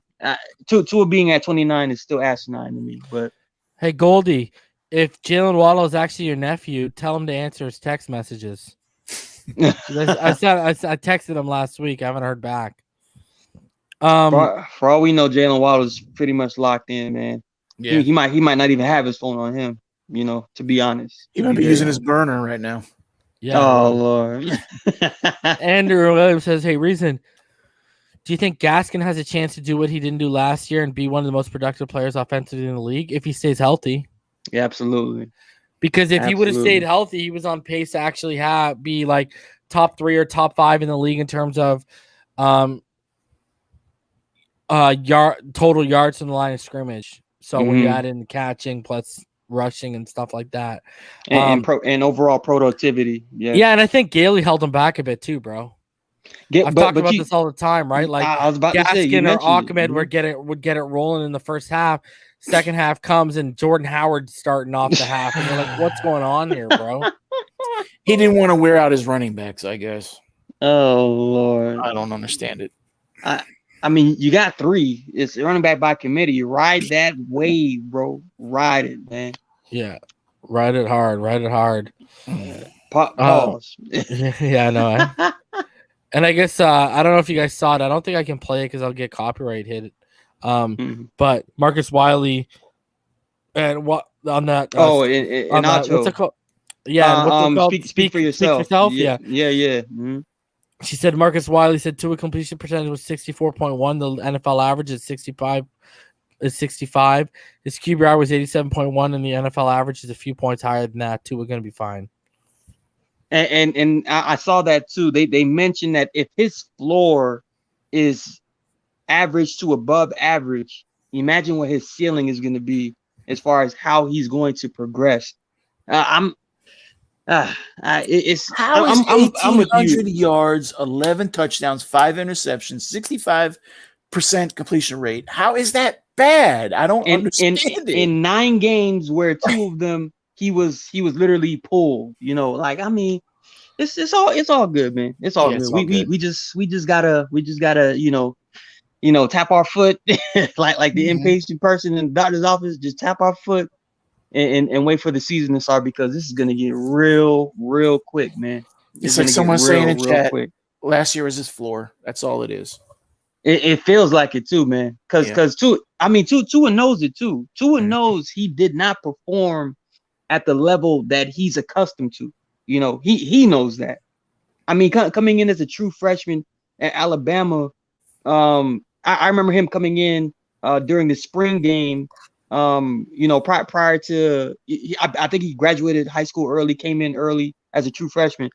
The dude was out battling Jalen Hurts in the spring game. Like it was head and shoulders obvious. This true freshman is legit. But again, people have short-term memory, man. People, you know, recency bias, bro. It's literally what have you done for me lately. But with me, I keep the records, man. History is important. I wonder if Flores had to do it over again if he would have benched Tua. I wonder if Flores had to do it again if he would have done the same thing. I wonder. because it's such a narrative based off of that, man. If he wasn't, put on the bench for the games, I don't know if this would be here like this. I really don't. I wonder if he do it again. Honestly, the pulling up Tua, for him to sit on the bench and allow Fitzpatrick to get into the game, that's just another, that's another thing for people who want to doubt Tua. That's another thing for them to use, like, he got benched, because he wasn't playing good and blah blah blah. Yeah, without knowing it, he fed a narrative, is what I'm saying. And that's not. I'm not asking for him to change his mindset. Obviously, he knows what he's doing. I'm just saying he has to realize that did cause some of this, right? Mm-hmm. You know what I mean? Yeah. Obviously, the other part is Herbert, the good season he had, but again, I wish we can reemphasize context, because Herbert's situation was not Tua's situation, at all, on any level of preparation and he understands the players that's available. But the media don't give a damn about that. And because the media don't care, our not our fans, but certain fans of the Miami Dolphins, they don't take that in consideration. They just want to agree with the media all the time. It's like, come on, guys, let's use our football brains, please. Well, that's the whole thing. People see, oh, you're on TV, you must know what you're talking about. True. No. True. That person could know someone who knows someone that got them that gig. That doesn't like Coward. He's on TV. I think we can all agree he's got some pretty bad takes. He's nutty. He's nutty sometimes. He is nutty sometimes. And you asked about if he would have benched him. Yeah. In hindsight, what would they have really lost with what would they have really lost by not benching him in that Denver game? Yeah. So when I played college football, right? There was a moment in time where I was not playing up to my standard, and I was playing poorly against one of the better defenses in college football at the time. And my coach decided to bench me, right? And it was a little frustrating for me, because he benched me like right after halftime, and nearing the end of the second quarter, like I can literally feel the game, almost like I was very slow coming out the gate, because it was like nationally televised. It was a conference game. Everybody was relatively stressed around me, so just energy. But I started out relatively slow and relatively cold, but I can literally feel myself getting into the groove of the game, and eventually there was going to be a point in time where the light came on and I would take over naturally.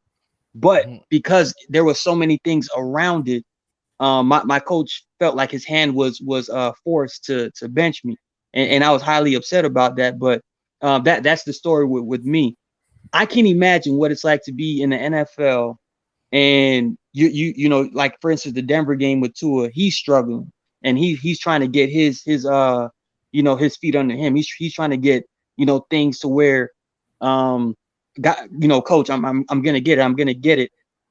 If the coach does not leave that guy in and allow him to fall on his face until the end of the game, you never know if a spark happens, because that it could happen. There could be a point in time where the switch comes on and you just start throwing dimes everywhere. It could happen. But that situation, it does play a part, and it does play this kind of stunting your growth situation, because if you really want to talk about Super Bowl and playoffs, bro, you cannot yank anybody in the playoffs, bro. You gotta let that guy that got you there, play that game until the bitter end, because you never know how the tides are going to turn once that ball is kicked off in the second half or in the fourth quarter, when it's literally gut check time. You don't know how guys are going to respond. But Tua's a champ, man. Tua's a pro. He took his pulls from the Denver game and the Raiders game. He took him like a pro, and I'm just glad he's gonna have a second chance to kind of prove himself, to say, look, this is how it's gonna go. This is what's gonna happen, this season. So, hats off to Tua, man, for getting back to work and just blocking out all the noise, because it's relatively loud. Let me just say that. Yeah, good point. And just to further Tyler's point here, look at this. When you compare Tua to Watson in the completion percentage, 64.1%, Murray was 64.4, Allen was 52.8, and Watson was 61.8 in their first year, right? In year 2, Watson jumped up to 68.3, Allen jumped up 6 points to 58.8, Murray jumped up almost 3 whole points. And it said the average increase in completion percentage from year 1 to year 2 was 5.1 points. If Tua increases by that amount, he would finish next season with a 69.2 completion percentage, would have ranked 4th in the NFL this year. God, damn, they're 70%. Allen was bad, huh? But yeah, it should be a big improvement for Tua. I'm just sitting here saying, like, there is a lot to like about this kid. Of course. And there is a lot to be hopeful with moving forward. Of course. I just like the building. If that was his floor, yeah, if it's floor, we couldn't even call that his floor. He didn't even have his body intact. Yeah. That's absolutely correct. It was literally an anomaly. Yep. Head offense corner didn't care for him, apparently. And if anything, he was in his high school body, to be honest, man. Because he did look a little small-ish from the waist up. Like there was no like definition, and he wasn't really filled out. I agree. We lost Martin. We lost you, Martin. Oh, you guys can hear me? You're good now, yeah. Yeah, and like Rhino was saying, Chan Gailey, man, I think Chan Gailey knew that Tua wasn't quite at that level physically to go out and execute certain plays that he allowed Fitzpatrick to pull off. You know what I mean? It was whoever made the decision to start Tua, I think kind of rushed it. We were excited for him. But I do believe that it would have been the best thing to allow Tua to gain at the very least strength in areas where he needed it. But I think that Jets game, Flo and a few other people on the team saw what Reason and a few other people saw that they should have blown the Jets out that game, and they were on the verge. True. They're on the verge of letting the Jets back into that game, making it a game because of play calling, and the performance of Fitz. So I think that's what caused that whole thing. It was concerning. They probably just got fed up with Fitz, man. Which is unfortunate, because Fitz in that 49ers game was like, that he had an impressive game against the 49ers. You know what I mean? He was making some real good throws, tight window, great timing. But again, it was like 1 out of the 5 games he started, like that was it, and they were like, you know what? Let's just let's just see what our rookie can do, Well, there were signs that it wasn't Fitz magic. The next week, it might have been completely Fitz tragic. I think. Yeah, I think that's what they're nervous about. And legitimately so. Because Tua, what he won 5 games in a row after that as a starter. I think he started out 3-0. 3-0 was it was the Rams, the Cardinals, and the Chargers. Okay. And then he had to go to Denver, and things happened in Denver. But Tua started off hot. He started off hot as far as winning. In that Cardinals game was pretty much the icing on the cake. Like, yeah, we made the right decision to make Tua the starter, because if people realize how Kyler Murray in that game, if we had Fitzpatrick starting that game, we would have lost that game. I'll put it like that, because I think Fitzpatrick would have put the ball in unfavorable situations as far as turnovers and things like that. Kyler Murray was on fire that game. We could not stop him. passing or running for the majority of the game.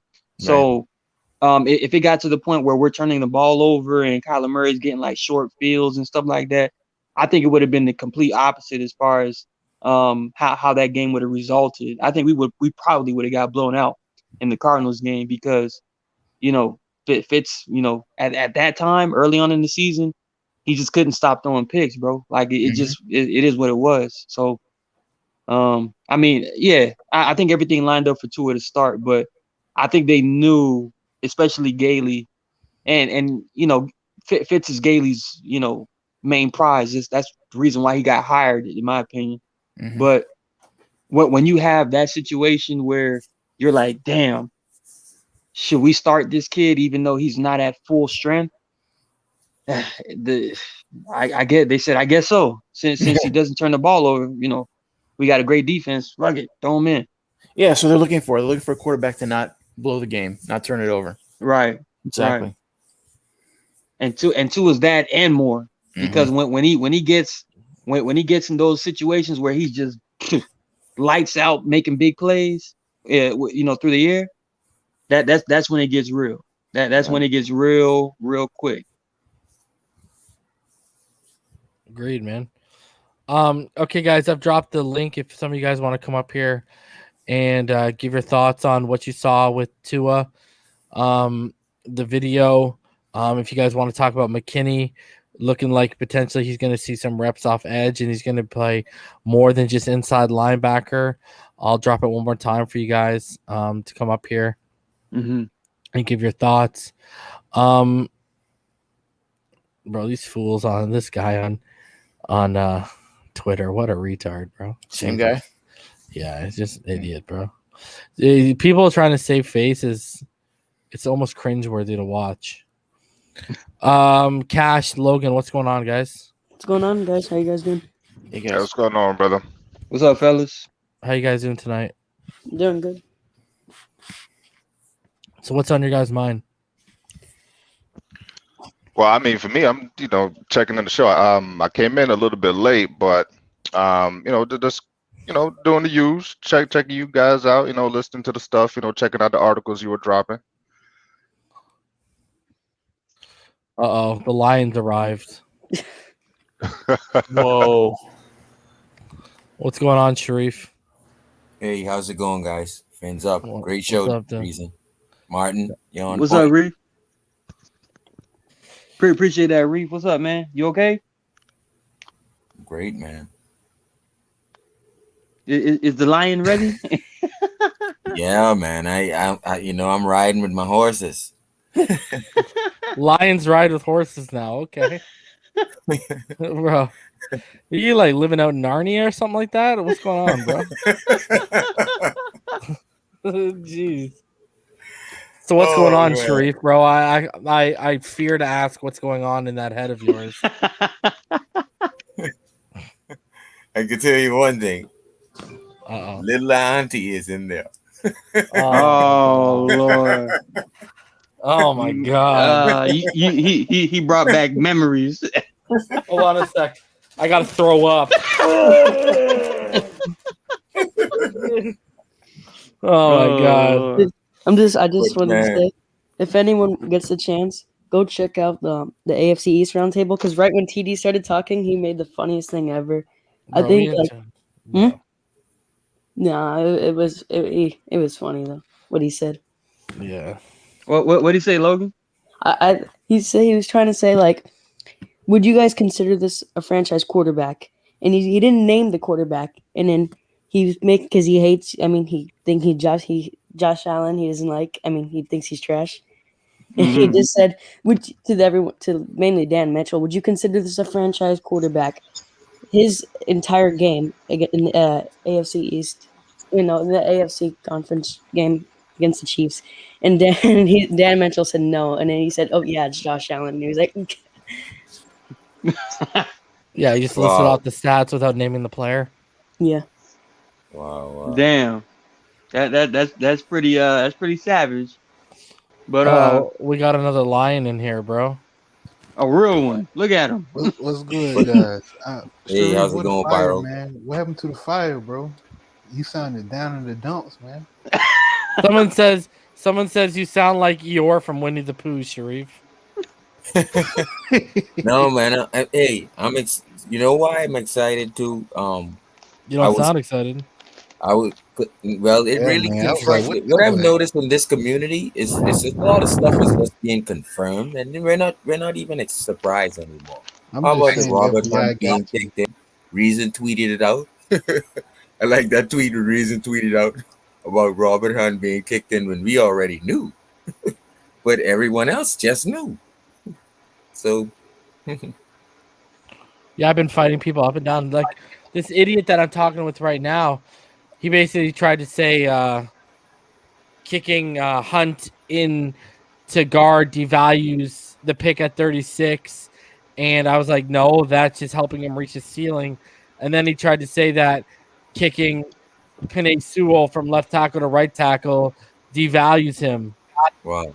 And I'm like, what are you talking about, bro? Like the Lions are like, and you know, I was dead on about because he was basically it all started. He tried to tell one of the watchers of this show that Sewell can't play right tackle. Wow. And I bodied him on that, and then he started trying to go off and say these other things, like, and yet he thinks because he sucks off Travis Wingfield and Kyle Crabb that all of a sudden that means he knows what he's talking about, bro. I tell you, the Phinside the NFL wins again. And how about Don Campbell? Hands down. How about Don Campbell, guys? I mean, put a freaking lion in practice, and if guys don't do well, take a dump right there with the lion. I'm not gonna lie, Sharif. Are you going to explain Detroit, the lion? They're not gonna use freaking me. Look, whether it be the Pink Panther or the Cheetos Tiger, man, they gotta That's find it. someone else. That's it. He was a cheetah, not a tiger. They gotta find somebody else. Chester. Chester. Yeah, he's a cheater. Lord He's a Wilkich cheater. Tunsil started off as a left guard. True. Right. Nah, man. I'm not even surprised though, because I mean I remember when Dan Campbell was here, he had them boys out there doing Oklahoma. Hey, that's crazy, man. I'm Campbell. Yeah, right. I'm not gonna lie. I really like Dan Campbell as our interim head coach, bro. Like that dude there, bro. I loved him. Yeah. I wanted them to keep him as the head coach, man. Yeah. Was that who'd they hire after him?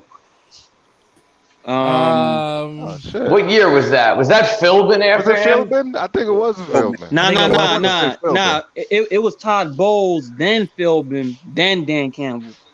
Oh, because remember Todd Bowles was Philbin? Interim. Yeah, Todd Bowles was interim for Sperano. So then it was Gase.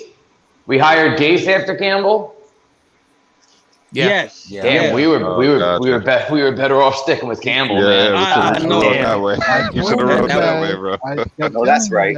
Some Oklahoma drills ain't no joke. Fucking. It made no joke, man. It's not. This fucking thing. Yeah. I think already, like, I don't want to get ahead of myself, but just like because Gase had the 1 year, he was 11-5 in his first year. But like Flores, I think has already showed us in these 2 years that he's a better coach than anything that we've had. Yeah. I mean, I didn't like Wannstedt, so I think he's probably the best head coach that we've had since Shula. I think he's already shown that. I mean, it's crazy. Because seriously, look at the head coaches that we've had. Who do you think? I mean, unless Flores is like a disaster this year, which I don't see happening. Who has been better than him? Like Wannstedt wasn't better than him. I mean, like obviously. We had Cameron for the year. Oh, we had, my God! I guess you could argue. You could argue Sperano, but I had big issues with him too. He had the 1-11-5 season, but then outside of that, I mean, I actually think that Chad Henne had a shot to be a decent quarterback if you played him, and they ruined him with the Wildcat, man. I think they destroyed him that way. Well, he wasn't the starting quarterback with the Wildcat. That was Chad Pennington. Yeah, but do you remember in 2009 though, when they gave him the job, they kept taking him off the field to put Ronnie Brown in there, to put Pat White in there, to do all kinds of stupid shit. And it just, I don't know. I feel like they had good things going at times with him moving the ball, and then they take him off the field to do some stupid Wildcat shit, and it would ruin the drive. Let me tell you this. Chad Henne was the only person capable of overthrowing Ted Ginn Jr. And I know. He's been in the league for so long, he would have broke through by now, bro. I guess so. And to be honest, we weren't even supposed to take Chad Henne. Yo, Chad Henne couldn't beat out Blake Bortles, bro. Yeah, that's a fact. We weren't even supposed to take Chad Henne, man. That first overall pick was supposed to be Matt Ryan. Let's be honest. Absolutely. I would have taken Matt Ryan. We needed a franchise quarterback back then. That was twice. Oh, I forgot about the honorable Nick Saban because he passed on Aaron Rodgers also for Ronnie Brown. I can't be too mad. Like, listen, Aaron Rodgers, 20 teams passed on him, so I guess I can't be too mad. But and also, I believe remember that year the Redskins took Jason Campbell. I think their coach at the time was on record of saying that if Aaron Rodgers was on the board, they still would have taken Jason Campbell anyway. Like they like Jason Campbell that much. Isn't that crazy? But like, I don't know. So I can't be too mad at that because so many teams passed on too. But man, we passed on Aaron Rodgers and we passed on Matt Ryan and we passed on Drew Brees. Does everybody remember who we drafted in? That's right. Does everybody remember who we drafted instead of Drew Brees that year? Jamar fucking Fletcher. Jamar fucking Fletcher. Jamar Fletcher. But unbelievable. It's because we had Jay Fiedler and they believed in Fiedler back then. I guess so. And we passed on Lamar Jackson. Yes, in 2018. And from what I understand, Stephen Ross wanted Lamar Jackson. That's so crazy to me. I know. Man. Can you imagine the owner wanted him? And yeah, we passed on what's his face too. Pat Mahomes. No, we didn't pass on Mahomes. We didn't pass on Mahomes.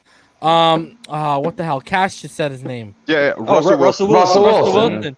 And what's crazy is Ireland has talked about that and said he wanted him, but his size scared him off. But he loved Russell Wilson. Yeah. I loved Russell Wilson too. I really liked him coming out. I wanted him if he was going to be there in the third. Was that the year we took Tannehill in the first? Yeah, we did. Yeah, we settled for whoever was left that quarter. Yeah. Andrew Luck went 1 and RG3 went 2, man. Right. So I don't think either the problem was drafting Tannehill. The problem was the coaching he got. I really believe that. I agree. Yeah. He had problems with injuries here too. It sucks. Now he's in Tennessee. He's healthy every game, of course. Didn't Philbin want to move off of him after year 1? Tannehill? Yeah. That'll be that's crazy. I didn't hear that. Well, we almost started Dave Garrard instead of him. So well, that should have happened. That's what should have happened. Garrard should have started. And then the whole thing changed when Garrard got hurt. I remember that. He got hurt. What was actually supposed to happen was the Redskins were supposed to pick after us. He wanted to take Derek Carr in 2014. Joe, right here. Everybody hiring in 2014. Only 2 years after the team made Ryan Tannehill a top 10 pick, Philbin wanted the team to use a first-round pick on quarterback Derek Carr. Wow. Okay. Wow. Yeah. All right. Wow. I mean, he was right. He was right.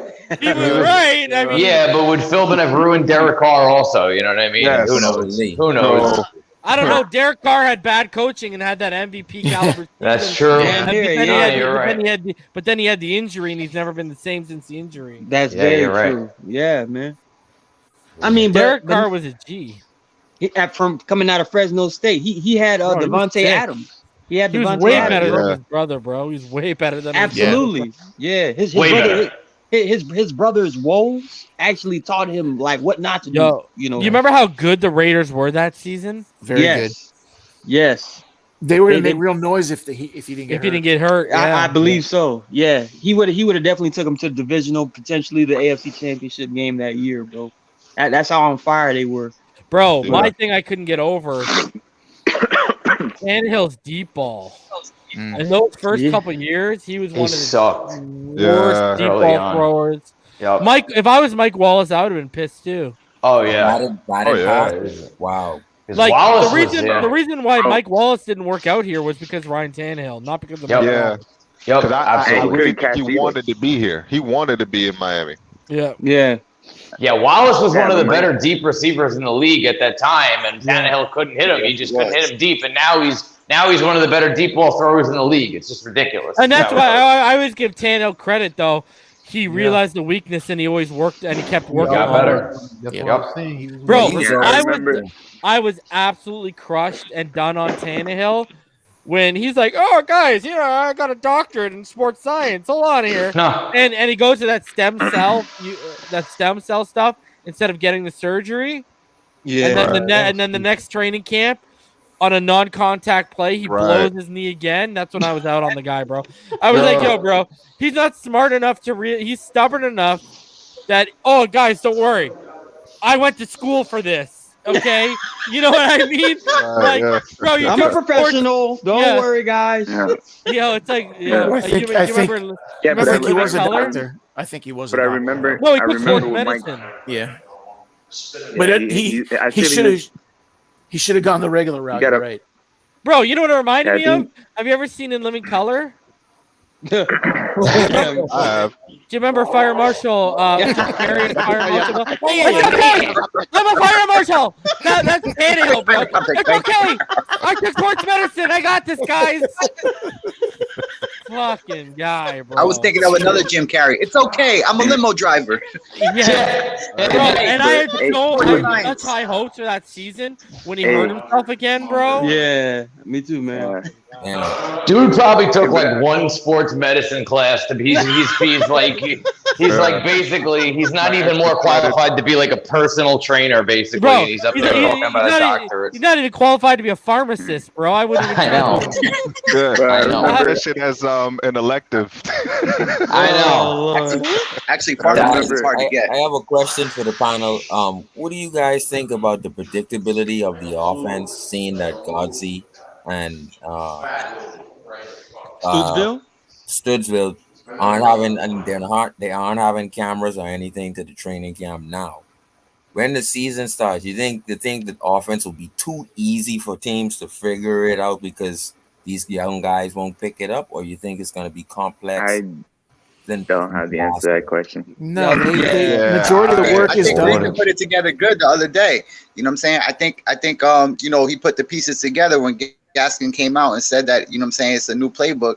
And Najee Harris coming out in the interview and saying that he saw the playbook and it's similar to what they're running at Bama. It seems to make sense with the way that they're moving, bringing in Fry. That's not what he's they're going to do what Tua's comfortable with. Obviously, it's not going to be the same exact, exactly the same, but I think we're going to see it based off of what Tua did well in college. You know what I'm saying? That seems to be the way. That's not what he's talking about, though. He's talking about they think he's going to put out too much of the playbook and these are going to be easily solved. I don't think they put out too much at all. Oh, okay, I got you. Right. To be looked at during the preseason. Right. I don't think they do that. I think most of that stuff is done when the media isn't there and no one's around. That's when they do that work. They give them a small little playbook to work on for games. They were showing stuff that we didn't even use last year. If you go back to training camp, they were talking about how they saw us in 6 DB packages and we never even ran them. Right. Mm-hmm. So you're gonna see stuff in the pre. You're gonna see stuff. The thing is, you got feedback, man. And the thing is, the preseason they're gonna keep it very basic. Sorry about that. Open up the playbook. Yeah. And just like do stuff for the cameras when the cameras are gone. All right, guys, let's get to business. Right. True. You know what I mean? True. And from my overall understanding of how offensive installations and implementations work throughout the season, when it was like a 16-game season, they broke it off quarterly, meaning the first 4 games they're gonna show you like majority running game, and they're gonna sprinkle in some play action here and there. The next quarter of the season is gonna be more so open spread out. Like let's see what we can do when we spread out teams, and can we move the ball if we do a spread out. Third quarter they're gonna bring in like more of a big play package, and it's literally you have to break those up into sectionals. So once you get into the postseason, you just literally review all the stuff that you executed at an extremely high level, and you just implement those in your playoff scheme, and then you see what you guys can do for that season. Yeah, so Richmond's talked about this before we went live on Finish Line, and he basically said how it works is you usually get 1 or 2 new installs every week. Right. That's what you do, and you keep growing and growing and growing. And if an install isn't effective, you take it out. Right.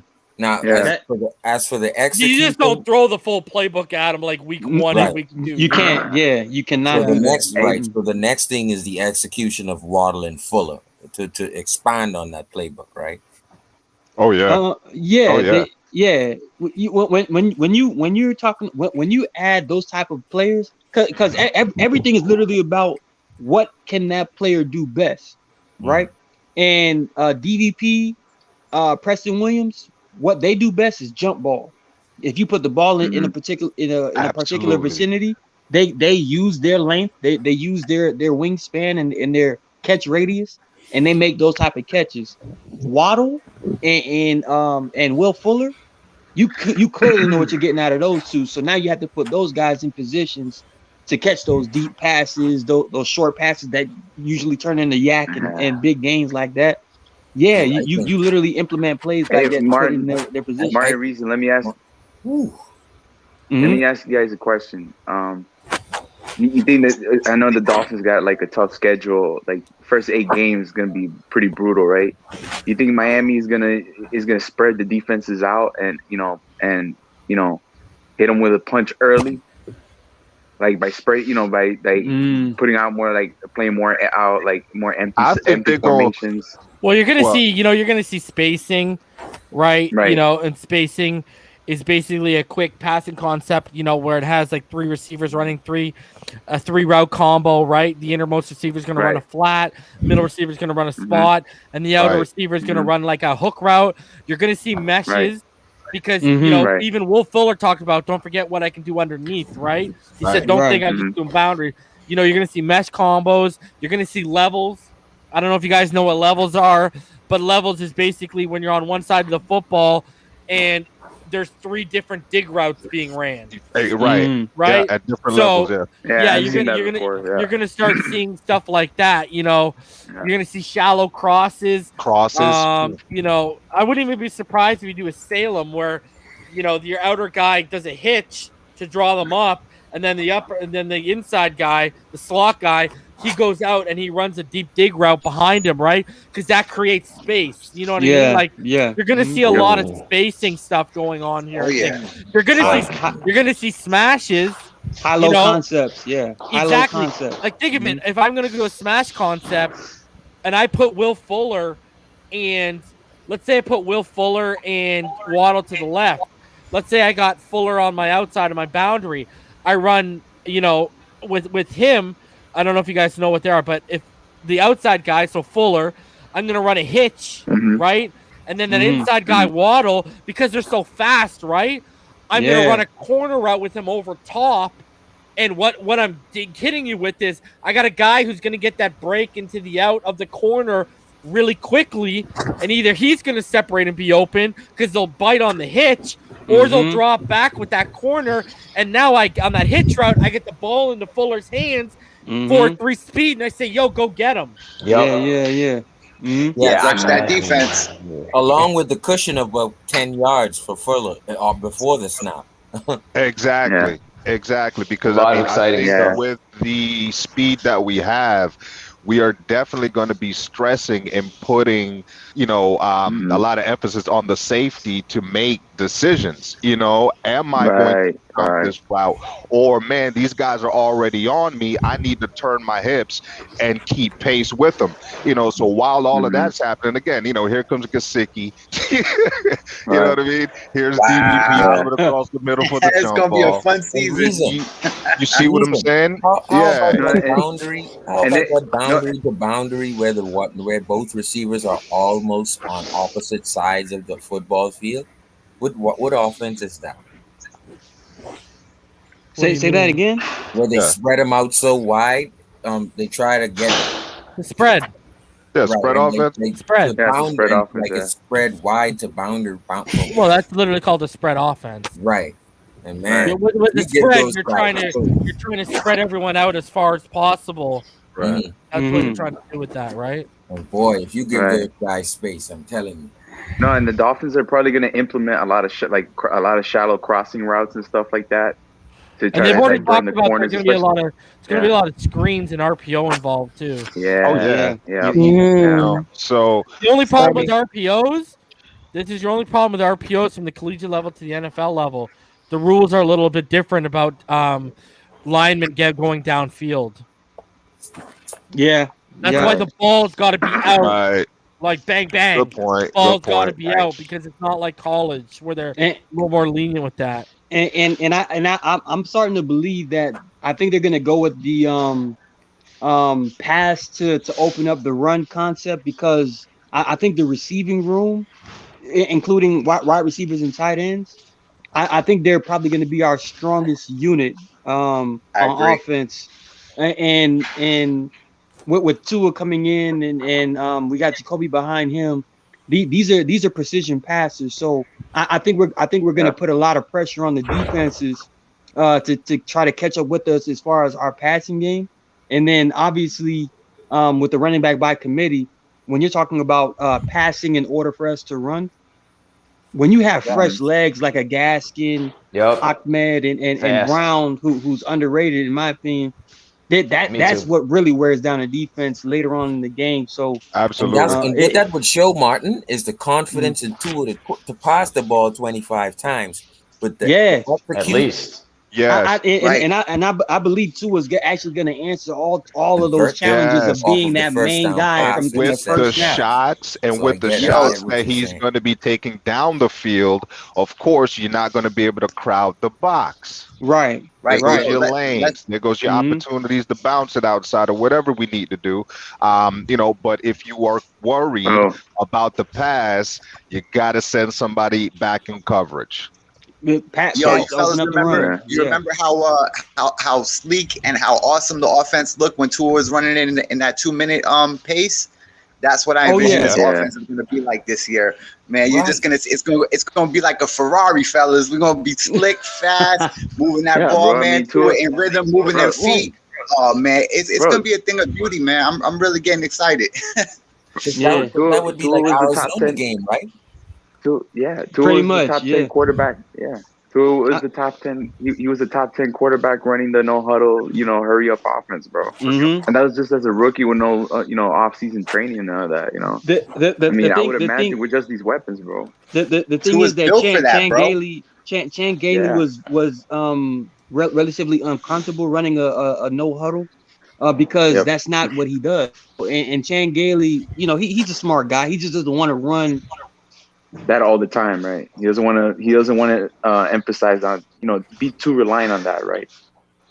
And I wasn't advocating that either. I was just bringing it up in the aspect of, what I'm saying, like I envision that like we don't necessarily have to go no huddle all the time, but I think it's that pace that you're gonna see. You know what I'm saying? Using the receivers on the slants and the digs, the spread concepts like Reason was talking about. We agree with you. We agree with you. And open up everything for the run game. You know what I'm saying? We're saying with Chan Gailey that wasn't the case, bro. That wasn't even now with Gotsi, that's something we can pull out the bag, right. But that's what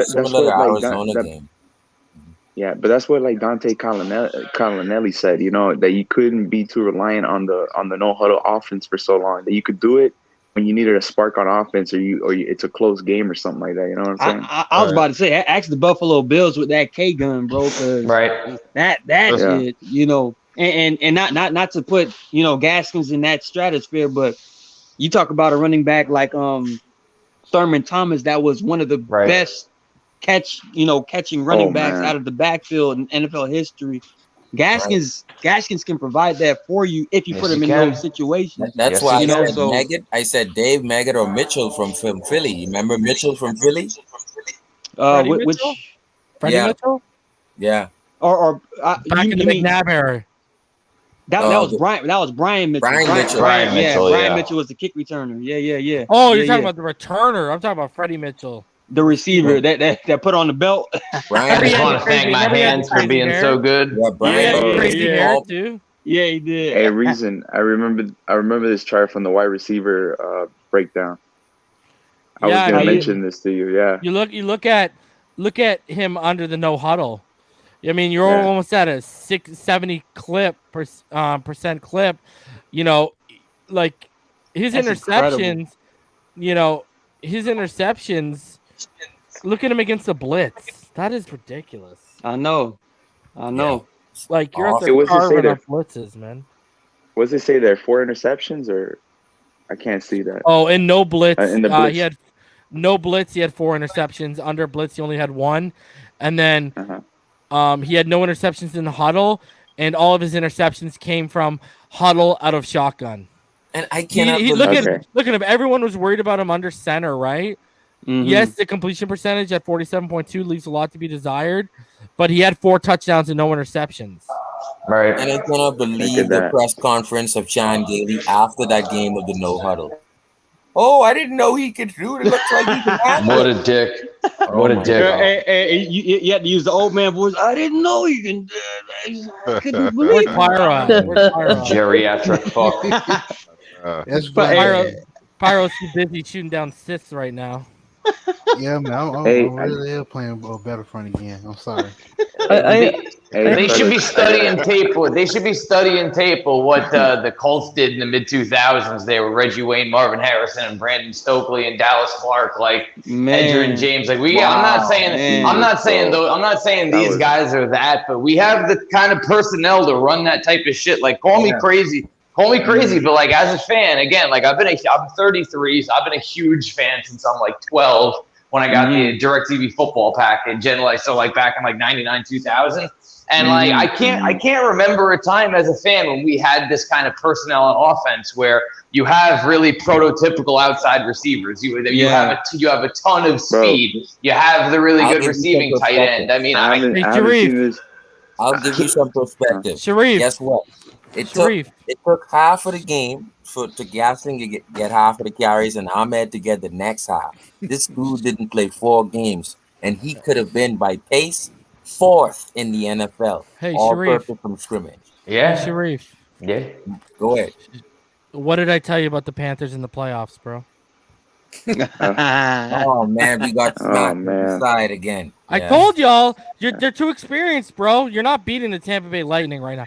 Maybe in next year or the year after. Not right now, bro. Yeah. You guys remind me of Carolina 2 years ago, and now look where Carolina's at right now. Hey, if we're gonna bring up other sports, Cisco, where are you at in the comments, bro? I thought you said your Capitals were gonna win tonight, bro. On that reason, do you Go think we have the Bruins, right baby. coach? What? You think we have the right coach? Reason? I think the coach. Coach Winville is one of the best coaches in the NHL. Yeah, I think we have the right coach.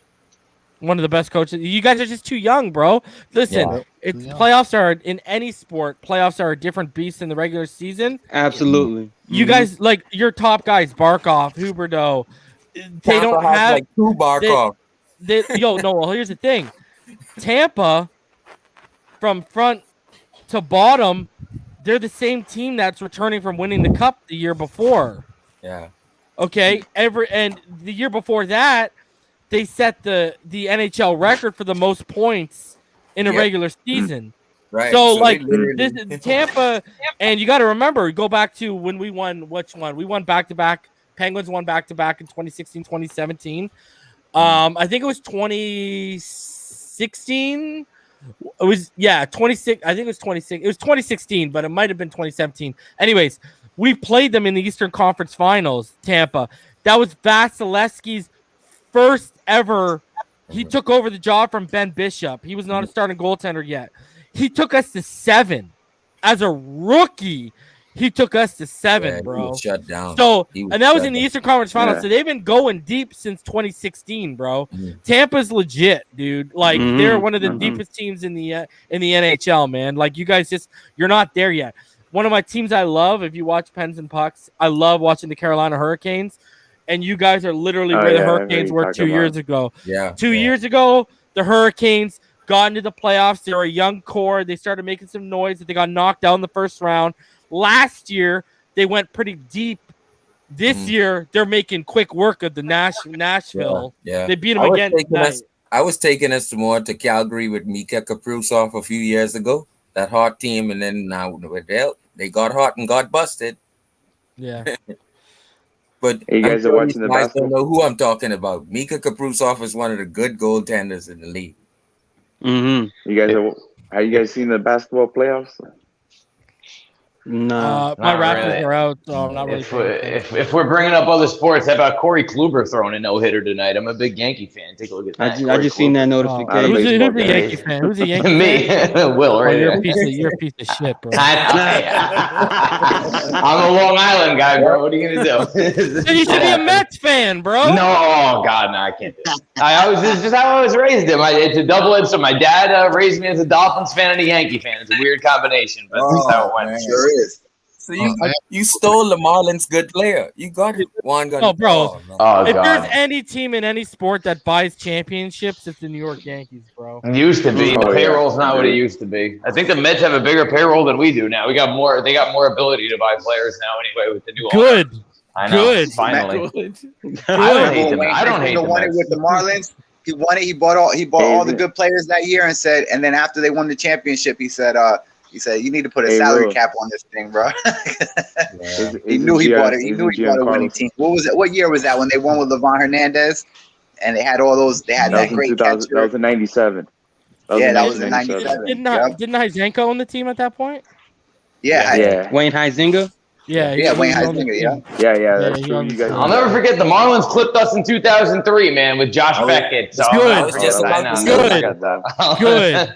2 bad years in a row for the Yankees right there. 03, 04. Marlins, baby. Bro, I was at the Blue Jays game where A-Royd came back from his little steroid thing. Yeah. And where AJ Burnett left us and went to the Yankees. Yep. Bro, the A-Royd chants were amazing. AJ Burnett was sick. And my wife, she loves like Jennifer Lopez, and I mean, so do I. I'm not gonna lie. But anyways, she said, "Oh, I remember like when they got together with Alex Rodriguez like a year ago or 2 years ago, whatever." Yeah. I said, "I guarantee you, he cheats on her. Once a cheater, always a cheater is Aroyd." And look what he went and did, bro. Damn. He's a weird guy, A-Rod, man. He was with Madonna for a long time. Didn't he just buy the Minnesota Timberwolves? I mean, he's from Miami. Yeah, though, he so just bought it. Yeah. Bro, I was out on Madonna because I remember as a little kid, like, because I'm in '85, baby, right? Bro, in the late '80s when she had that perm look, money. Yep. Then she got on a little Vogue tour. And I saw Warren Beatty was smashing it. I'm like, okay, this ain't right, bro. Like, I'm out. I know y'all did Dick Tracy, and I love that movie. One of the most slept-on comic book movies ever. Oh, yeah. But, I'm done. god damn, that guy's like 60, B. I'm surprised I thought it was a good movie. I love that movie, bro. Who framed Roger Rabbit? Man. Oh, bro, don't even talk about Jessica Rabbit, bro. Oh, my Oh yeah, bro. Hey, God damn. That's a classic. hey, first that she don't lie now. I bet she was your firstborn as a kid. I'm telling you, man. She gave every kid who's seen that movie. I'm telling you, bro, she made me look at women different. Jessica Rabbit? She was one of my first loves, bro. She was one of my Are we still on Jessica Rabbit? Yep. Pyro, I really hope you didn't stroke off to a cartoon. Here's the thing. Reason. I've heard you making Dragon Ball Z references. You telling me you never jerked off to Bulma? Come on, bro. Hell no, bro. I'm not gonna lie. She's fit though. The first I don't like Bulma's personality, bro. That's a turn off for me. That's what you care about when you're stroking one out, eh? During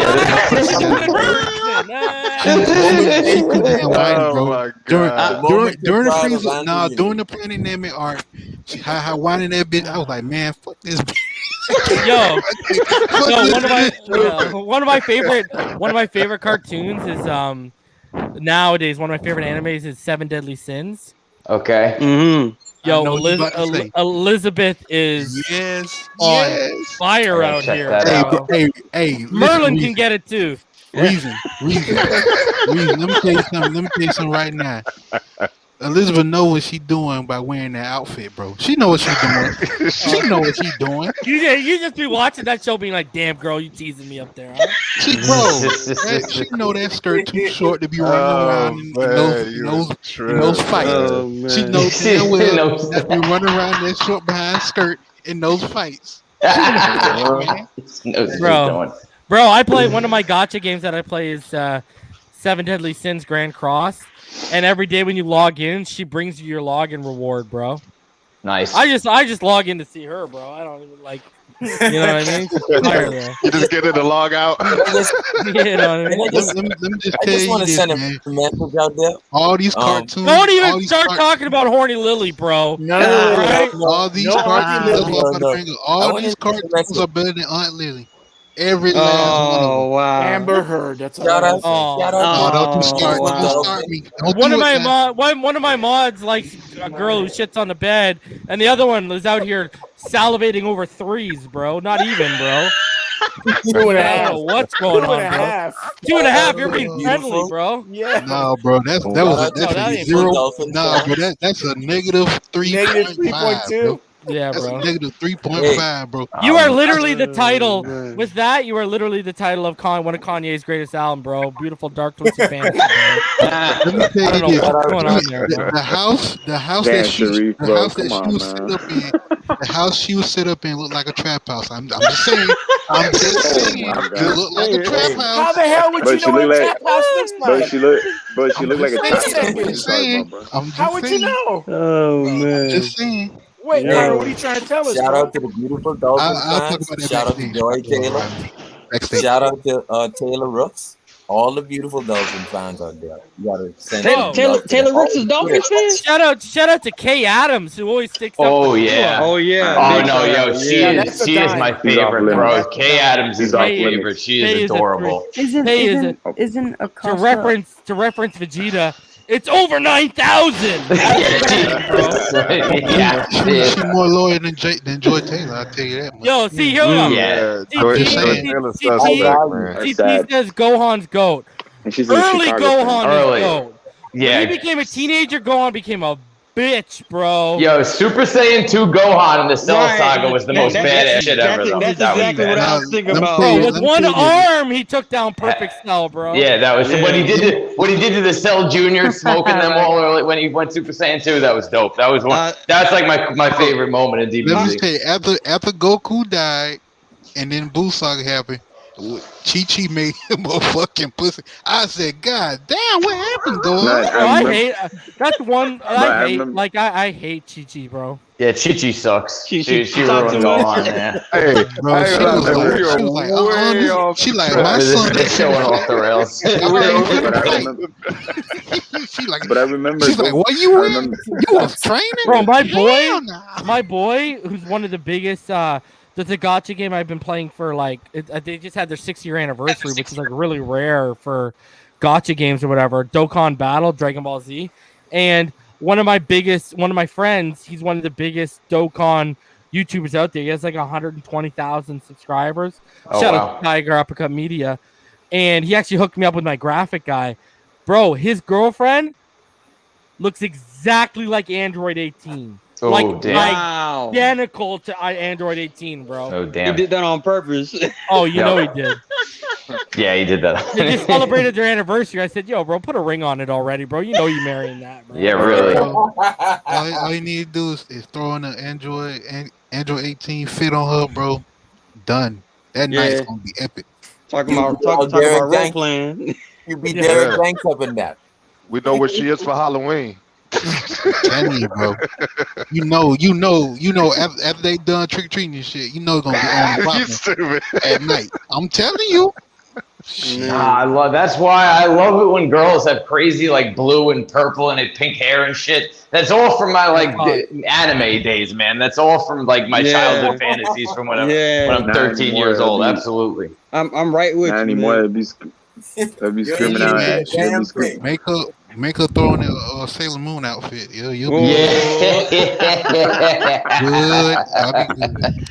See, I'm a sucker for that frizzed out fro type of hair, bro. Like, Yeah. Really? that girl who went number 4 overall in the WNBA draft, bro. Yeah. Yeah. Take I my like heart, Skylar run with it, Diggins. bro. Skylar She- Diggins hey, is my she little can- cutie she- right there. Skylar Diggins. Yeah, there you go. Skylar was my main for a while too, bro. Hell yeah. That. I forgot her name, but if you like chicks with the frizzed out hair like that, the girl that had that going for a while was the girl that played Missandei in Game of Thrones. Goodness. Emmanuel. Yes. Her body is on point. Her body is insane. She's hot. Who's the one who was married, who was with the eunuch guy? Yes, right? Yes, exactly. Hey, Logan, you taking notes, bro? Hey, Logan, bro, I hope you got a pen and pad, man. Just writing them all down, bro. You gotta have standards out here, Bowman. You know what I mean? You got.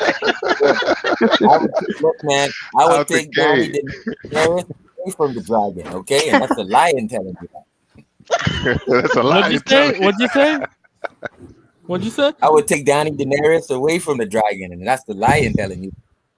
It's like Atlantis. Yeah, my girl in Game of Thrones though was Marjorie Tyrell and Natalie Dormer. She's sexy. She was fire. I loved her. Yeah. The one who married the son, the kid. Yeah.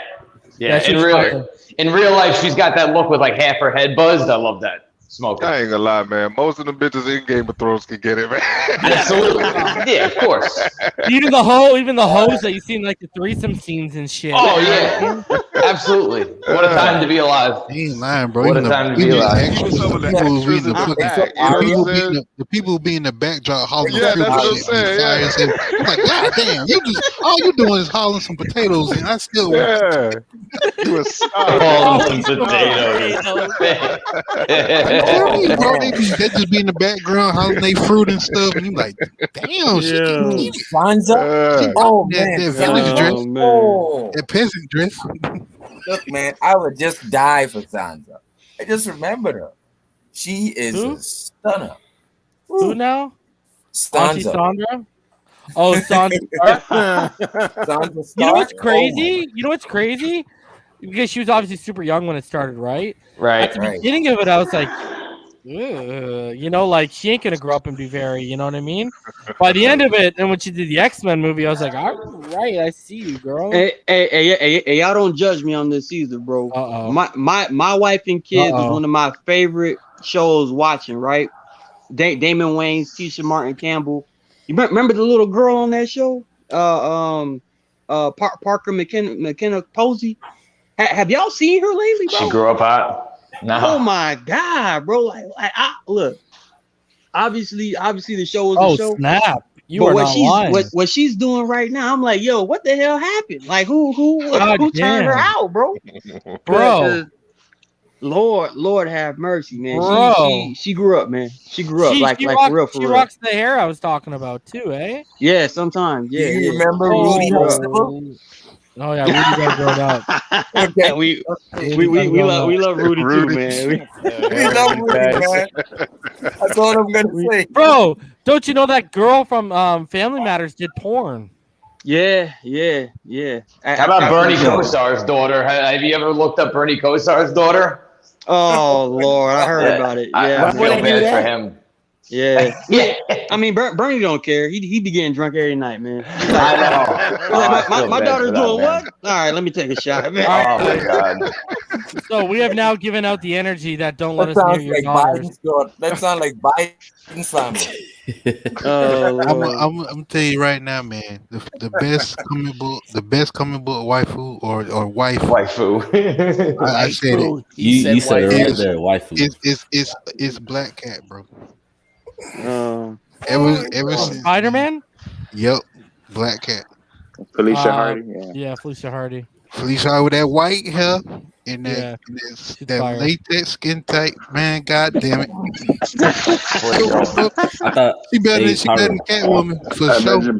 Oh, I thought you were gonna say I don't know, bro. Halle Berry. I don't know, bro. Michelle Pfeiffer was banging as Catwoman, and so was Halle Berry, bro. I was about to say, I remember her in Scarface, bro. Oh, bro, she was man. She was different than Scarface. He's the first round pick. You're right. That's how we Lions look at it. All right, yo, we gotta end the stream and take it backstage. Why you inside the NFL after dark, bro? Yeah, we was going in on the right there, bro. Bro, I'm just watching the viewers drop steadily right now. All right, I'm sorry. I started. let's go through some final thoughts. Let's start with you, Rhino. Go ahead. Yeah. Fins up. That's all I got. That's not the only thing's up by the sound of Martin. Hey man, I'm focused on this battlefront, bro. Killing it over here. Yeah, sure you are, bro. This guy Pornhub up on the background. Another tab opened of high and tie. It's only a matter of time till we hear. Hey, don't sleep on the hentai now. Y'all Oh, take it easy, Pyro. Take it easy. Just as long as there's no tentacles. Just as long as there's no tentacles, we're okay. I'm just talking about. What happened? I'm talking about straight up. No mind, we'll go back to you. You're too young for this. Better not be some Ursula high and tie over there. Right. Little Mermaid. All right, Martin, let's get your final thoughts. To this show tomorrow. Yeah, man. Hey, Reason, great show. Thank you for having me. Yeah, up until on. about the last 20 minutes. Yeah, we're rolling. Reason, great show, man. I appreciate you having me on, man. I really like what Flores is doing. I'm actually very pleasantly surprised that they're going to be using McKinney as a legitimate pass rusher, because honestly, man, he was underutilized in Houston as far as his pass rush ability. Every time he got a chance to pass rush, he made something happen. And I just love that Flores noticed that, and we're going to really start using him in that light. Everybody knows what's going on with Tua. We're ready for him to just go ahead and take over the league. Let's see how he progresses in year 2. Hella weapons. Hopefully this co-offensive coordinator situation allows us a little bit more room and time to really get things tightened up, because obviously we don't know how it's going to look as far as one, bouncing off ideas off the other and seeing how it comes into fruition of a game plan. But I believe that both sides of the football, and not leaving out special teams, because that's very vital part too. Every phase is going to be on point this year, man. And I just can't wait. Fins up. Cash, your final thoughts, buddy. Hey, man. Yeah, man. Again, thank you for having me on the show. Another great one. Definitely had a blast, man. But for me, just definitely want to say that, when I used to think about the Miami Dolphins, we used to always think about, we want a kind of a balanced offense. We just want to be able to run the ball, throw it a little bit, to do what we can. We were never big on scoring points, but I'm definitely looking forward to an explosive offense. I'm looking for an offense that's going to get us big chunks. I definitely want, the I want that, what I mean? I want the highlights, what I mean, the next morning.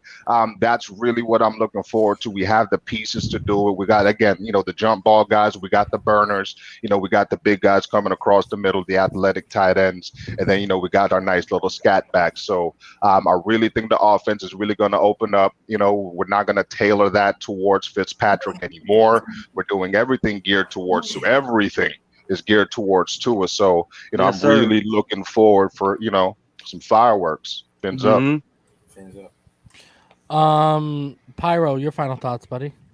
Well, I'm agreeing with everybody that the offense is what I'm really excited to see. Is because without this man, Chan Gailey, man, I'm just telling you right now, it's just a breath of fresh air. Not having that old fart in the room no more. with his him and Walt lazy Aikens boy by the fire with the coke, with the hot cocoa. I'm tired of his ass in the booth just looking down. Oh, what else did you? I thought these bubble screens would work. Get out of here, man. Fuck out of here. Get out of here, man. I'm tired of visiting sure ass. Oh man. Bubble screen. Are you sure we're not backstage already? I know. Nah. Will, your final thoughts, buddy. Yo, we're about to be the most exciting team in the league this year. We're going to stay healthy. I'm going optimistic. We're going to be 14-3. This offense is going to be explosive. I love to see what they're doing, moving guys around on the defensive side of the ball. You're not going to know with these exotic blitz packages, McKinney moving all over the line and in the linebacker court, Phillips moving all over the place, Van Ginkel, Beagle. We got all kinds of pass rushers. We got just explosive, young, exciting players all over the place on both sides of the football. I'm really excited. I'm excited to see what Flores is doing. If these guys stay healthy, I believe in it. Fuck it, 14-3, fins up. Let's go. What's up? Shereen, your final thoughts, bro. I think we had a chance to see week 4 last year, and then when they inserted Tua, we still needed to see 4 weeks from Tua. So essentially, Tua got his preseason going. We have a chance to have preseason with 3 games, so we have a chance to have a well-oiled machine, and the offense can actually reach up to the level of the defense pretty early. I'm so optimistic of seeing that, and the spread offense and everything. I don't know what they're running. So the thing is, they're gonna do the fake punt and we're gonna do the fake this and that anyway. So I want to let them keep hiding it because it's gonna be difficult for the NFL, and I think that's good for us to keep our offense in-house from the cameras. Fins up. Logan, your final thoughts, bro. Yeah, I agree with what everyone's saying so far, and I'm just excited for the season. And I agree with you. Reason said when we start off the season 2-0, watch out for this team because we're going to put some damage on defenses, and our defense is going to be explosive also. And we have great receivers. And fins up. Yes, sir. Hell yeah. All right. Irving, your final thoughts. Tighten up, Irving. Yeah. Yeah. Keep it short and simple, Irving. Don't make me go. I wrote a whole speech down. I remember. But, I want to make a quick thing. Number one, don't call Coach Flores a defensive-minded head coach. Yes, sir. You don't want to catch that. You don't want to catch that backhand. Mm-hmm. Tua good. Chris Collinsworth's a clown. Fins up. Yay! Very nicely done, Irving. I salute that. I salute that, brother. Bubble screens, by the way, Irving. Bubble screen. Bubble screens is the way to the Super Bowl. Steven, let's get your final thoughts, buddy. I'm just excited about the season because this is the first time I felt we got like so much depth on both sides of the ball that even if not God forbid, someone go down, but that's the backup can step up right away and give us similar production. We wouldn't really have to worry about the level of drop off with Matt Collins out there catching passes and Isaiah Ford anymore. You know what I mean? So I'm just excited. Good things coming soon. Yes, sir. TD 17-0 Super Bowl. The 49ers. Oh yeah. Death to the 49ers. I had to put that in Hold up. Wait, no, you guys doing it too soon. I said week 1, we got to start that. Not now. All right. As soon as week 1 hit. You got energy. I love the energy. But not now, though. Not now. All right. We I'm gonna need my pick. We got you, Pyro. Don't worry about it. Yeah, man. All right. NFL's gonna notice, man. So I'll be back, guys, on Friday night, and I'll be doing breakdown of Javon Holland. So I'll do my prospect preview of Javon Holland. So yes, sir. Until then, until Friday, guys. I hope everyone stays happy, healthy, safe, and blessed. Fins up. We'll see y'all on Friday night, guys. Peace. Yeah.